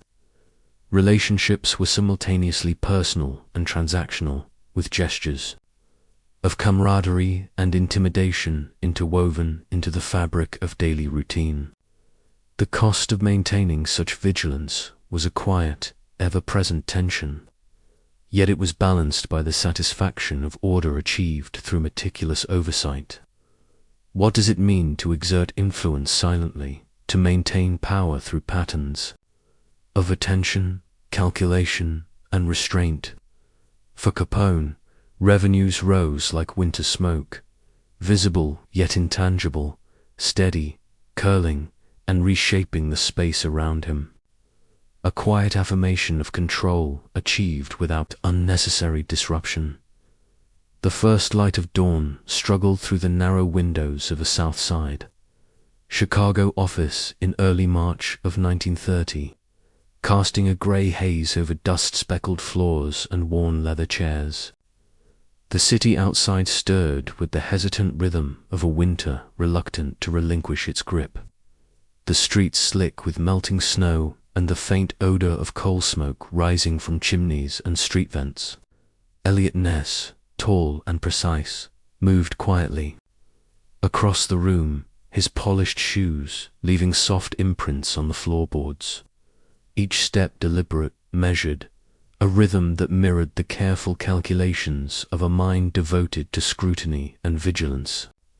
The walls, lined with maps, ledgers, and faded photographs of known bootleggers, seemed to lean inward under the weight of early morning silence, the kind that encourages contemplation and patience. Ness paused at the corner of the desk, tracing the outlines of a small brass clock, its second hand ticking softly, insistently, like the heartbeat of an urban landscape held in suspension. Many people still think that law enforcement in the Prohibition era relied solely on raids and sudden bursts of force, but Ness understood that real power often moved quietly in observation and preparation.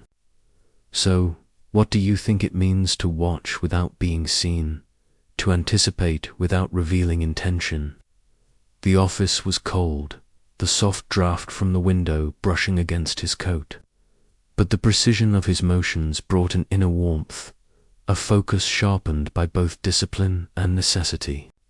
Each sheet of paper, each notation, was a small pulse of information, an element of strategy accumulated slowly, deliberately, as if the room itself exhaled with each careful movement.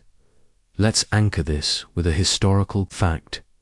By 1930, Elliot Ness and his team, later known as the Untouchables, had begun a methodical campaign against organized crime in Chicago, focusing on the meticulous tracing of financial flows and the careful surveillance of illicit operations. The economic and political climate of the era, fueled by prohibition and widespread corruption within municipal authorities, created both obstacles and opportunities.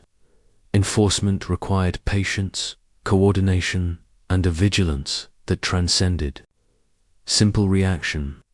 Ness's approach was methodical, emphasizing timing, observation, and the strategic collection of evidence, designed to gradually tighten a web of accountability around figures whose influence seemed untouchable. There's a story that Ness would walk the streets at night in plain clothes, observing the comings and goings at speakeasies and warehouses, cataloging behavior as one might study the movements of birds or the flow of water, quiet and unassuming. His notebooks contained more than names and addresses. They captured patterns, habits, repetitions, and deviations, small hints that, when assembled, formed a lattice of understanding.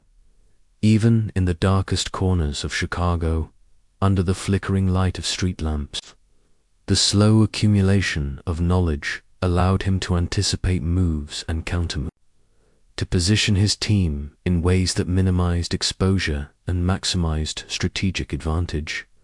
In the main narrative, Ness's operations were characterized less by sudden confrontations than by the patient orchestration of timing, surveillance, and selective engagement.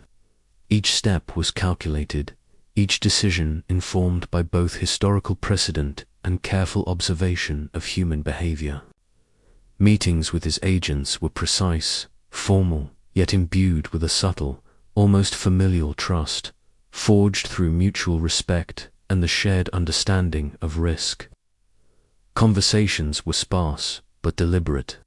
A nod, a phrase, a folded map carried more weight than hurried commands. His focus on the quiet accumulation of information and the gentle enforcement of observation allowed him to maneuver in spaces where others might have stumbled or acted rashly. Psychologically, Ness embodied a paradox: rigor without rigidity, vigilance without paranoia, authority without ostentation. Relationships with colleagues were navigated with a careful balance of trust and oversight. Loyalty was earned and observed, not demanded. The cost of sustained vigilance was internalized, a constant companion to an otherwise composed exterior. Each observation, each ledger entry, each notation carried the weight of responsibility for lives, legal outcomes, and the gradual constriction of criminal latitude. What does it mean to bear the burden of foresight, to navigate a world where every step is both measured and observed? For Ness, the slow footsteps of gathering watchmen were not merely literal. They were symbolic of a strategy, a mindset, a commitment to patient, relentless, and ultimately restorative oversight. A dim winter afternoon draped Chicago in a muted gray, the low clouds pressing against rooftops and streetlights as if reminding the city of its own heaviness, of the gravity of choices left unspoken and promises left unsettled. Inside a modest office on Wacker Drive, the faint scent of damp wool and ink mingled with the sharper temps of coal smoke drifting in from the streets below. Al Capone leaned back in a high-backed chair, the leather creaking softly under the weight of both body. In contemplation, his fingers tracing the edges of a ledger like a pianist rehearsing an unseen melody. Deliberate, careful, reflective. The windows were streaked with condensation, blurring the bustle of delivery wagons and newspaper boys outside, transforming the city into a watercolor of muted movements and distant voices. Muffled and slow, a world just beyond reach. Many people still think that betrayal in organized crime is sudden, explosive, a flaring of anger or desperation. But in reality, it often moves with patience, its lines drawn in quiet corridors and folded papers, signed in ink as deliberate as a physician's hand. So, what do you think it takes to measure loyalty in a landscape where friendship is both currency and liability? Capone exhaled slowly, the rise and fall of his chest a rhythmic punctuation in the stillness, listening to the faint hum of gas lamps outside, imagining the footsteps of unseen rivals and allies tracing paths along icy pavements. Each envelope, each folded note, each faintly embossed signature was a pulse of power, a whispered negotiation between fear, ambition, and necessity. Let's anchor this with a historical fact. By early 1929, Capone's operations in Chicago were At a delicate apex, his empire spanning breweries, speakeasies, and illicit gambling dens. Yet the increasing threat of internal defection and law enforcement scrutiny demanded vigilance. Corruption within the police and city officials had become a calculated dance. One step forward, two cautious retreats, as each actor weighed personal gain against the peril of exposure. The mechanisms of loyalty were fragile. Every handshake carried a tension, every agreement an undercurrent of suspicion. The careful signatures on ledgers were not merely bookkeeping, but gestures of alignment. Gestures as fragile as frost upon a winter window. There's a story that one particular morning, Capone received a series of envelopes, each bearing the delicate flourish of an associate whose loyalty was already under quiet negotiation with rival factions. He handled them with the precision of a chess player, fingers brushing inked seals, as though feeling for fractures in allegiance. Listening to the faint creak of floorboards outside, the city's distant murmurs becoming a soft accompaniment to the internal calculations unfolding within. His interactions were measured, words sparse but weighted, a nod here, a brief glance there, each a subtle assertion of observation, of awareness, of control. In the main narrative, Capone's management of these subtle betrayals involved more than intimidation or brute force. It relied on careful observation, psychological intuition, and the quiet orchestration of influence. Agents and intermediaries moved in predetermined patterns. Communications encrypted in casual tones, casual gestures, and deliberately arranged. Meetings, their surfaces unremarkable, their interiors laden with consequence. Decisions were deliberate, timing measured, as though the city itself conspired in a slow, deliberate cadence, bending the moments toward eventual revelation. One could watch a ledger, a letter, a ledger entry, and read the unseen pressures of alliances, the slow pull of ambition and fear, all while the world outside drifted like smoke from a chimney, curling, rising, dissipating. Psychologically, Capone navigated contradictions with an instinct sharpened by experience, the warmth of camaraderie intertwined with the icy awareness of treachery, the enjoyment of power tempered by constant calculation. Relationships were evaluated through repeated patterns, small gestures, and the ever-present shadow of self-interest. Trust was not freely given, it was earned through consistency. Silence and subtle demonstration, each proof of loyalty weighed against the cost of potential loss. What does it mean to manage human ambition with precision, to observe and anticipate betrayal without succumbing to paranoia?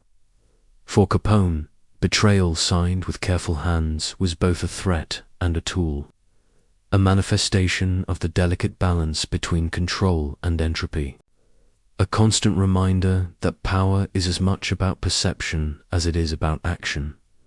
A pale winter sunlight filtered through the tall, frosted windows of Chicago's criminal court building in early February 1931. The streets outside were slick with slush, the rhythmic clatter of trolley wheels, and the faint hiss of brakes muffled beneath the fog that settled like a soft veil over the city. Inside, the air smelled faintly of oiled wood and damp wool, mingling with the sharper, more austere scent of ink on legal documents. Al Capone sat quietly on a polished oak bench, the coarse fabric of his overcoat rustling with a measured softness.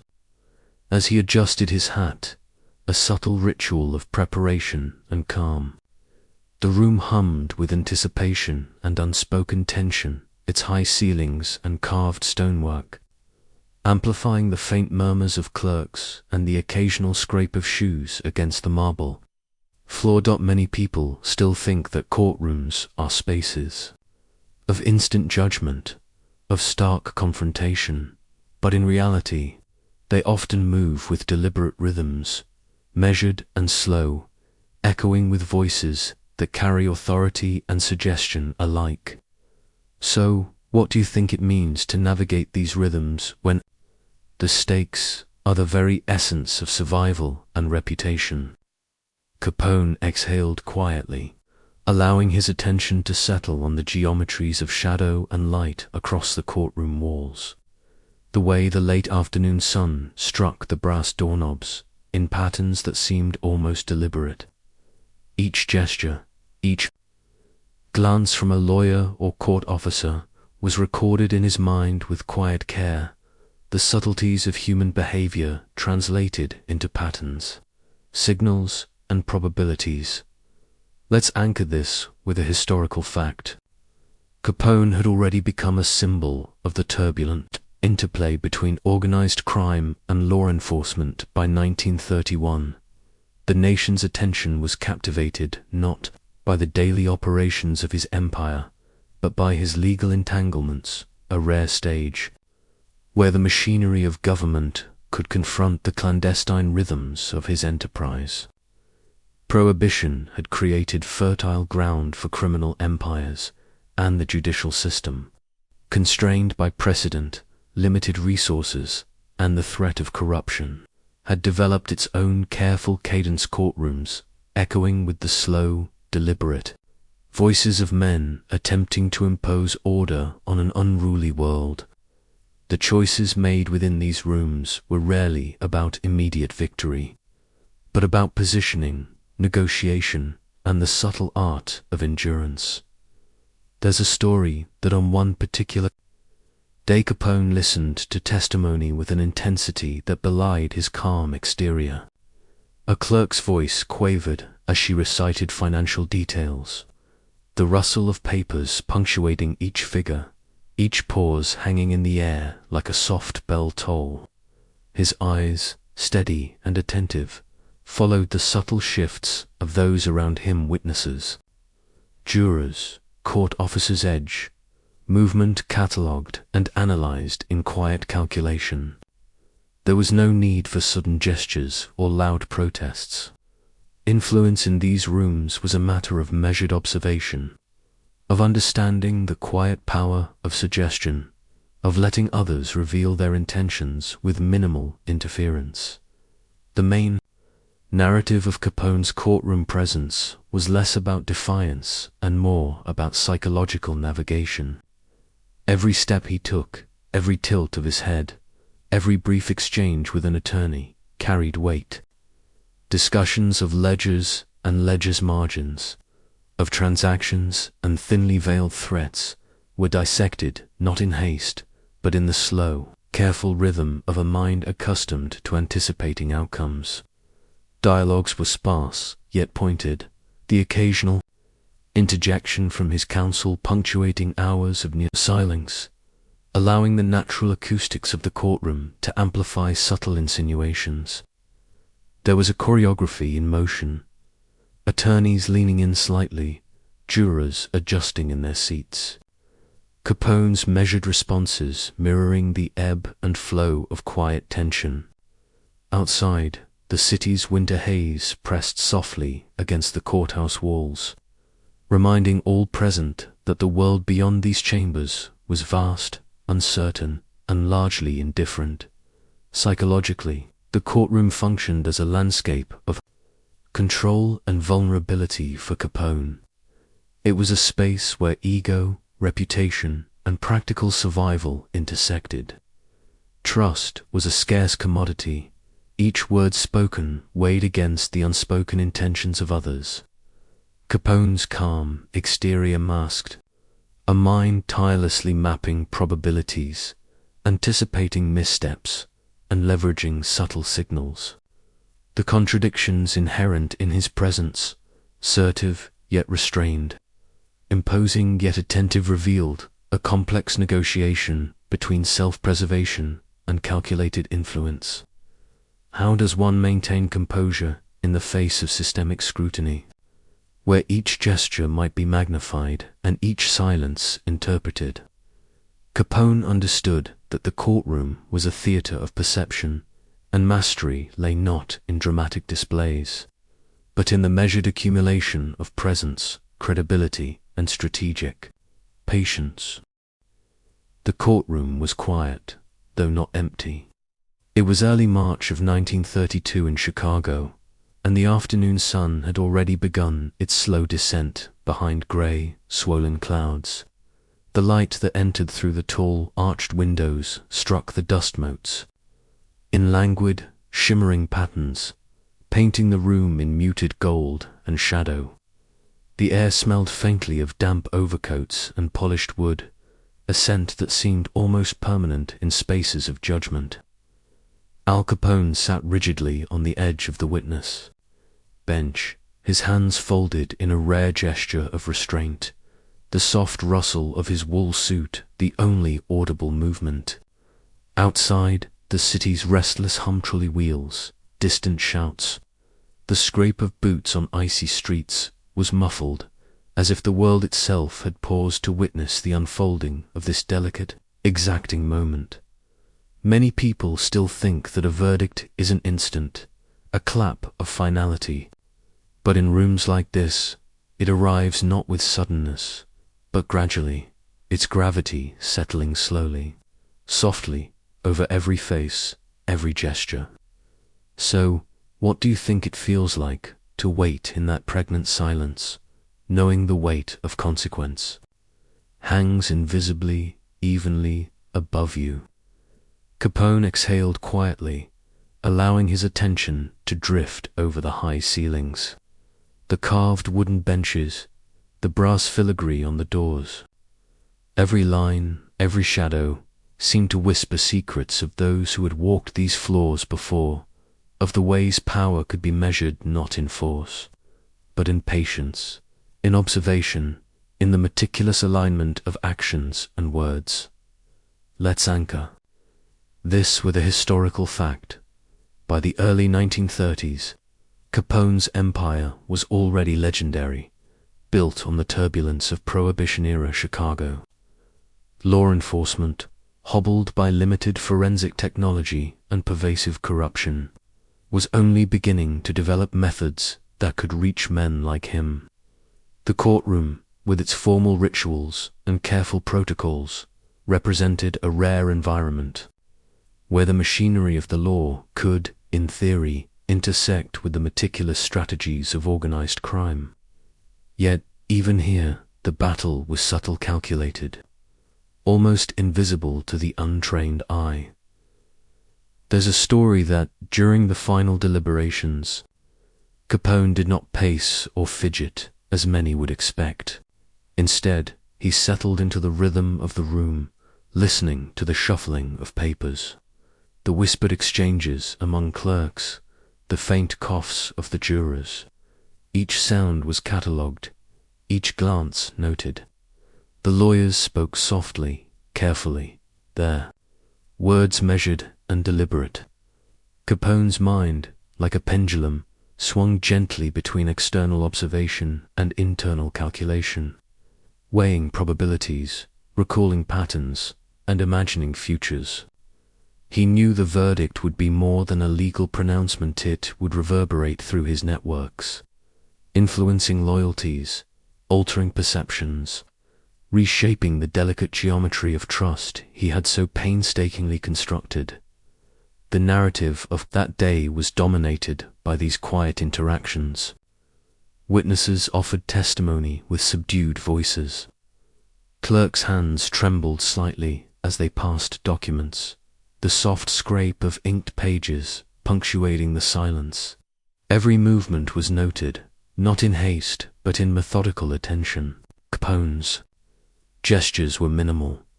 A tilt of the head, a faint narrowing of the eyes, a brief exhale. Dialogue was sparse, but it carried weight. A single question from the prosecutor could be answered with a subtle nod, a brief pause, and the room would shift imperceptibly. The action unfolded slowly, almost hypnotically, each heartbeat of tension spread evenly across the hours. Outside, Snow fell quietly onto the city streets, softening sounds, muting motion, adding a gentle cadence to the already measured rhythm within. Psychologically, the courtroom functioned as both a stage and a mirror for Capone. It reflected not only his public persona, but also the private calculus that defined him. Trust was rare, paranoia subtle but persistent. Every interaction required careful decoding, every expression analyzed for hidden meaning. There was a constant negotiation between control and surrender. To assert too much would invite attention. To retreat too much would invite vulnerability.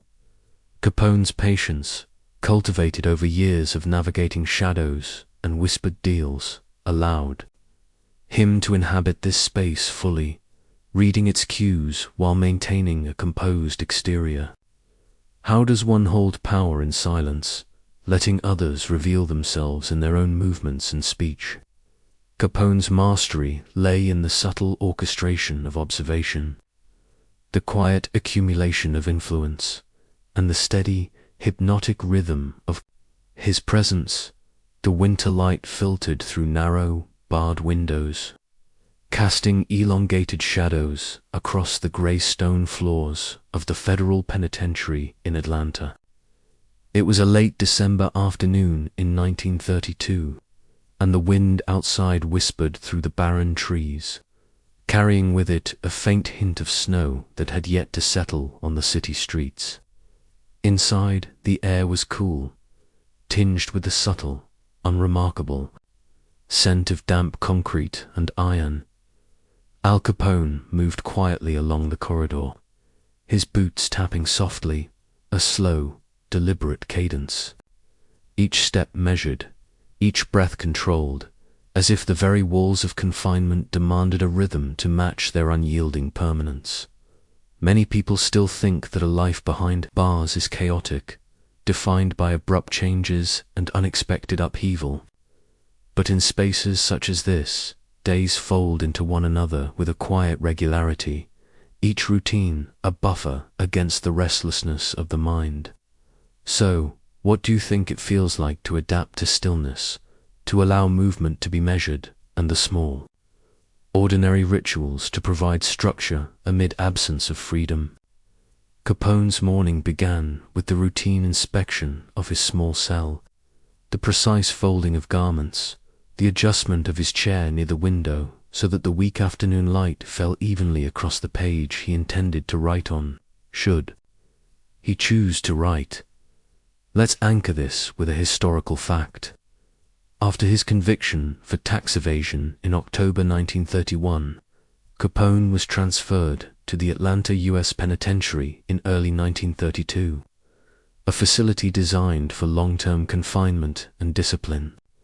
The institution was austere but methodically organized, a reflection of the federal government's attempt to impose order on a man whose life had once seemed uncontainable.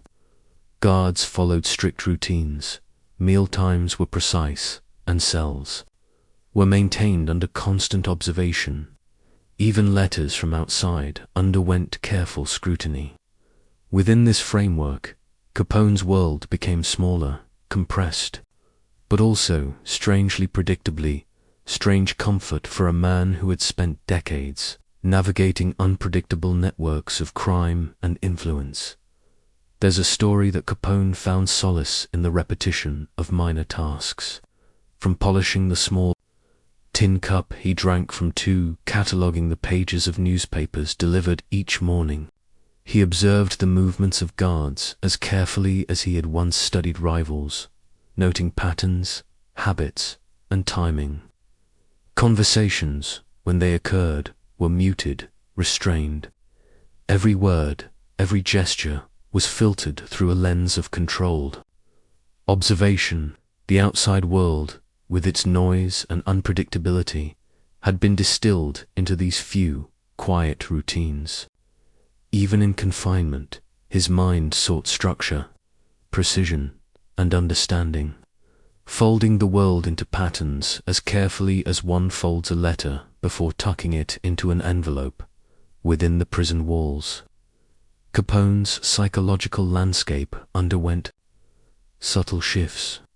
Isolation encouraged reflection, and reflection revealed contradictions. The man who had once wielded power through fear now exerted control over self through discipline. Trust became both simpler and more fraught. Interactions were limited, predictable, yet every word carried potential consequences. Capone's daily rituals, sexercise, letter writing, reading, quiet observation were not mere attempts at passing time, but tools to maintain stability in a life stripped of mobility and influence. The paradox of power without action, influence without movement, required patience, attention, and an acceptance of slow, deliberate passage of days. How does one reconcile a once expansive world with the narrow confines of stone and steel? Capone did so by converting time itself into a ritual, rhythmically folding hours into a tapestry of manageable moments. The main narrative of his imprisonment was defined less by dramatic events and more by these subtle negotiations with the environment.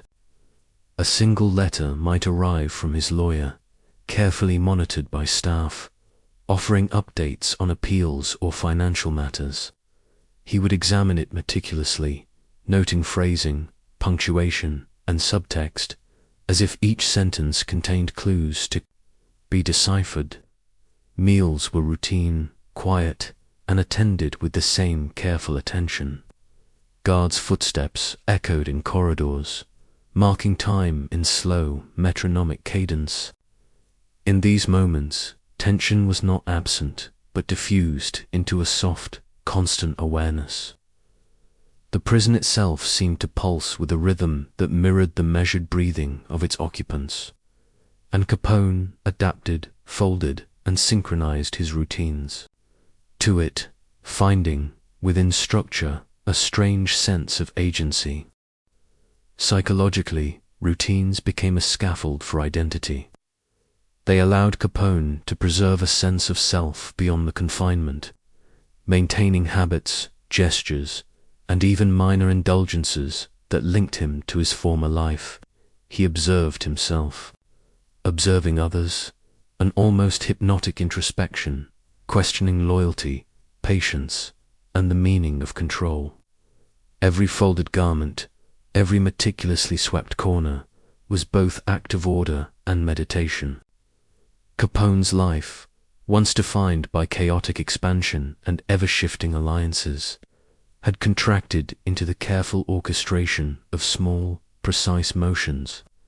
It raised philosophical questions. Can true freedom exist in confinement?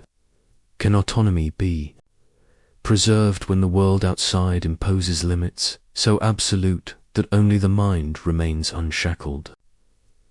Within these quiet hours, Capone experimented with these questions, testing them against the rhythm of daily life. The late afternoon sun spilled through the high, narrow windows of a dimly lit office on Chicago's South Side, the rays catching dust motes that floated lazily in the still air. It was November of 1929, a chill resting lightly on the cobblestones outside, the smell of wet leaves curling against the brick facades of shuttered shops. Bugs in the wooden beams hummed faintly, unnoticed, as the city beyond hummed with the low, constant rumble of automobiles and distant streetcars.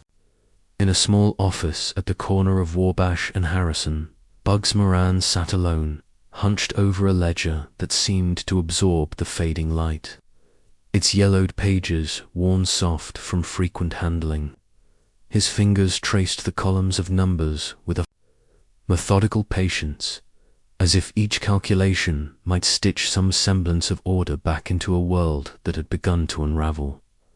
Many people still think that criminal enterprise is all abrupt decisions and sudden betrayals. But, in truth, the life of a gang leader is punctuated by careful accounting, quiet observation, and meticulous record-keeping. So, what do you think it feels like to shoulder responsibility for numbers that measure not only money, but loyalty, reputation, and the subtle debts owed to both allies and enemies? Moran paused, pencil hovering over the page, listening to the wind whispering against the pane, noticing the soft creak of the floorboards under his own shifting weight. The office, with its narrow desk, spindly chair, and stacks of worn paper, had become both sanctuary and trap. Outside, the city pulsed with unrestrained energy. Yet here, every movement was deliberate, every breath slow, every shadow long. Let's anchor this with a historical fact. 1929 had been a precarious year for Moran. The death of his lieutenant, the increasing presence of rival gangs, most notably Al Capone's organization, and the looming economic crash created pressures that demanded vigilance at every hour. Law enforcement in Chicago was stretched thin, often corrupt and local. Politics provided little sanctuary. In such an environment, a man like Moran could never rely on instinct alone. Every ledger, every note, every seemingly trivial calculation was a form of insurance against chaos. His world, once broad and expanding, had contracted into columns of ink, promises written and reneged, and the faint, failing light that crept across the room. There's a story that Moran, in these quiet moments, spoke softly to himself, rehearsing transactions and reconciliations, as if the act of vocalizing them might render them more secure. Each name in the ledger carried weight, each sum a subtle warning, a promise, a record of obligation. The tick of a clock on the wall became a metronome for thought, a reminder that time itself was an ally or enemy depending on its management. Shadows lengthened across the desk, merging with the lines of numbers, and for a brief instant, the room seemed less like a place of business and more like the fragile interior of a mind. Trying to hold a world together, Moran's attention to routine, to precise documentation, was not simply financial, it was psychological. The ledger provided a sense of control, a faint illusion that order could exist amidst the unpredictable turbulence of Chicago's streets. Relationships with associates were fraught with contradictions. Loyalty could be measured in payments, friendship in favors, but trust remained fragile. Moran's mind weighed each action against potential consequences, passing motives, intentions, and the subtle shifts of power that could transform allies into rivals overnight. The act of writing, of closing one balance and opening the next, became a ritualized negotiation with both the world outside and the impulses within. The narrative of this evening unfolded quietly. A knock at the door, a courier bringing word from a distant associate, prompted Moran to pause, pencil still balanced between fingers. The message was brief, almost perfunctory, yet its implications rippled across his mind. A shipment delayed, a debt unsettled, a cautionary word about movements across the city. Each entry in the ledger became imbued with new significance, not only as numbers, but as markers of consequence, subtle shifts in the balance of control. Moran responded with a measured note, folded carefully and returned through the courier. The act executed with a precision that mirrored his thoughts. Deliberate, slow, deliberate again. Psychologically, the ledger functioned as both shield and mirror. In it, Moran could project stability while acknowledging the fragility beneath. The routine of accounting allowed him to externalize uncertainty, to see it in columns and sums rather than in chaotic impulses. Contradictions abounded. He was cautious yet bold, meticulous yet ruthless, seeking order in a world that rewarded audacity.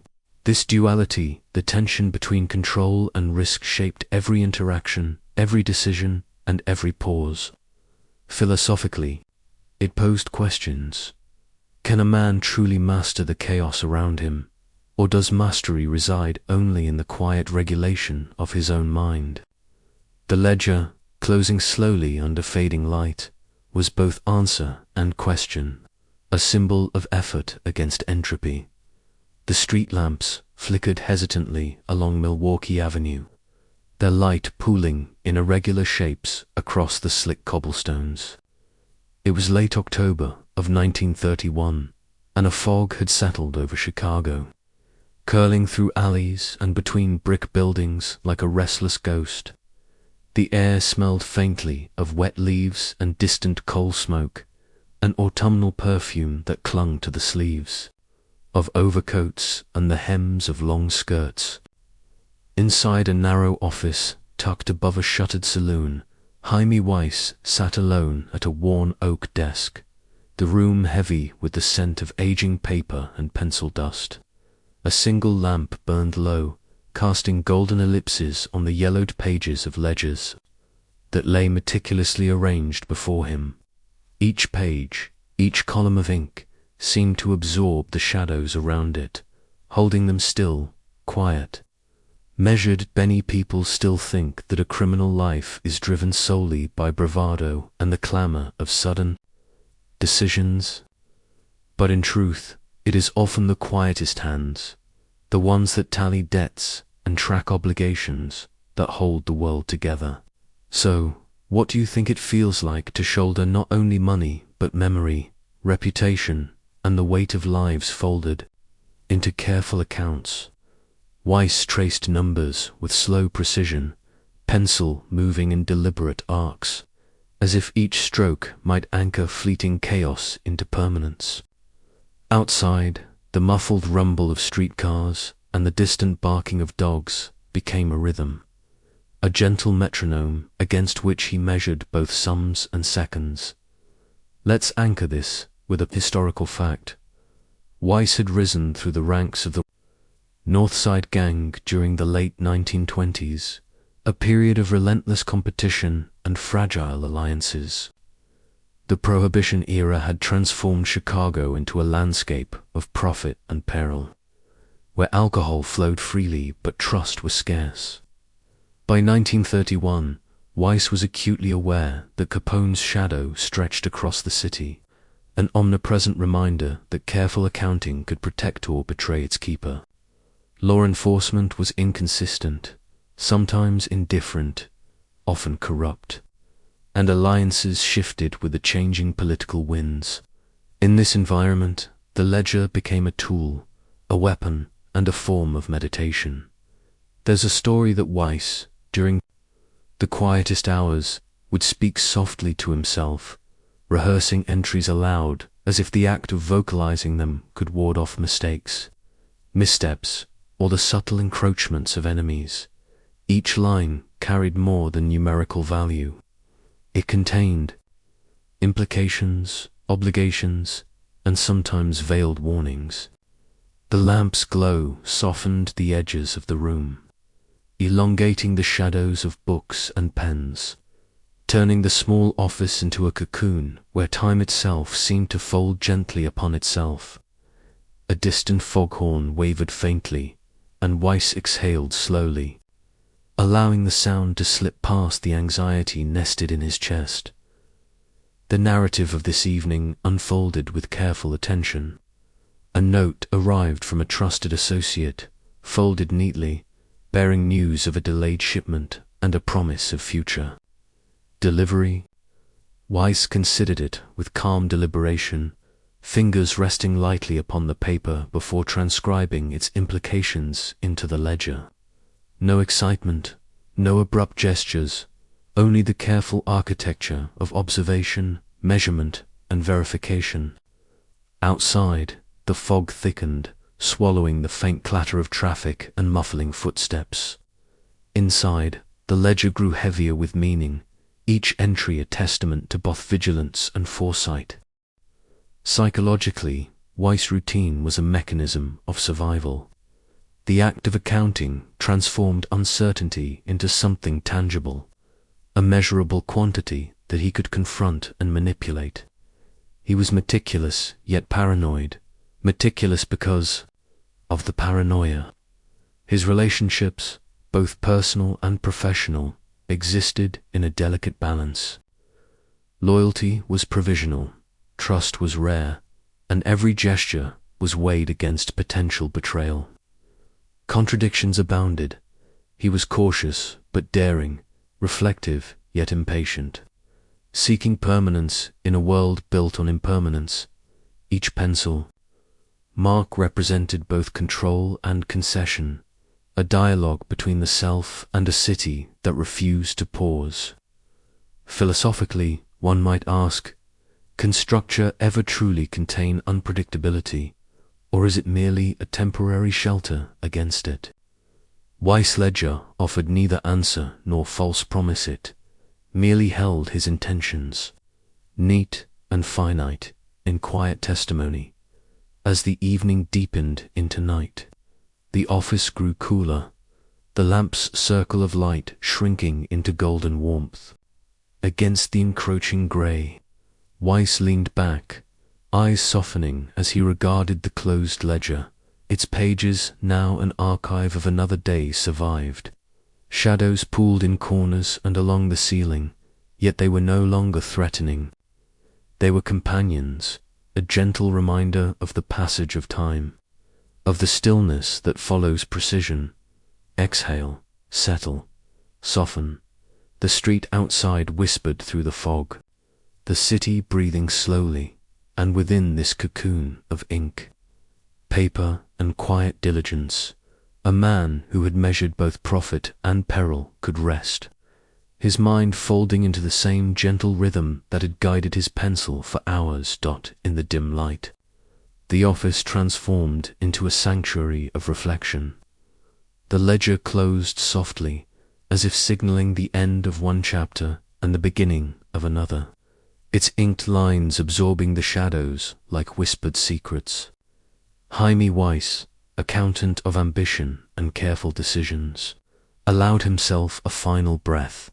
The edges of the room softened, the city's distant hum now a lullaby. Outside, the fog continued its slow drift along the streets, curling past street lamps and doorways, enveloping the world in quiet contemplation. Within, the quiet was absolute, the shadows gentle, and the ledger remained. A record of order in a city of chaos, a guide through the night, and a soft promise that even in the darkest hours, measured steps and careful hands could create space for rest.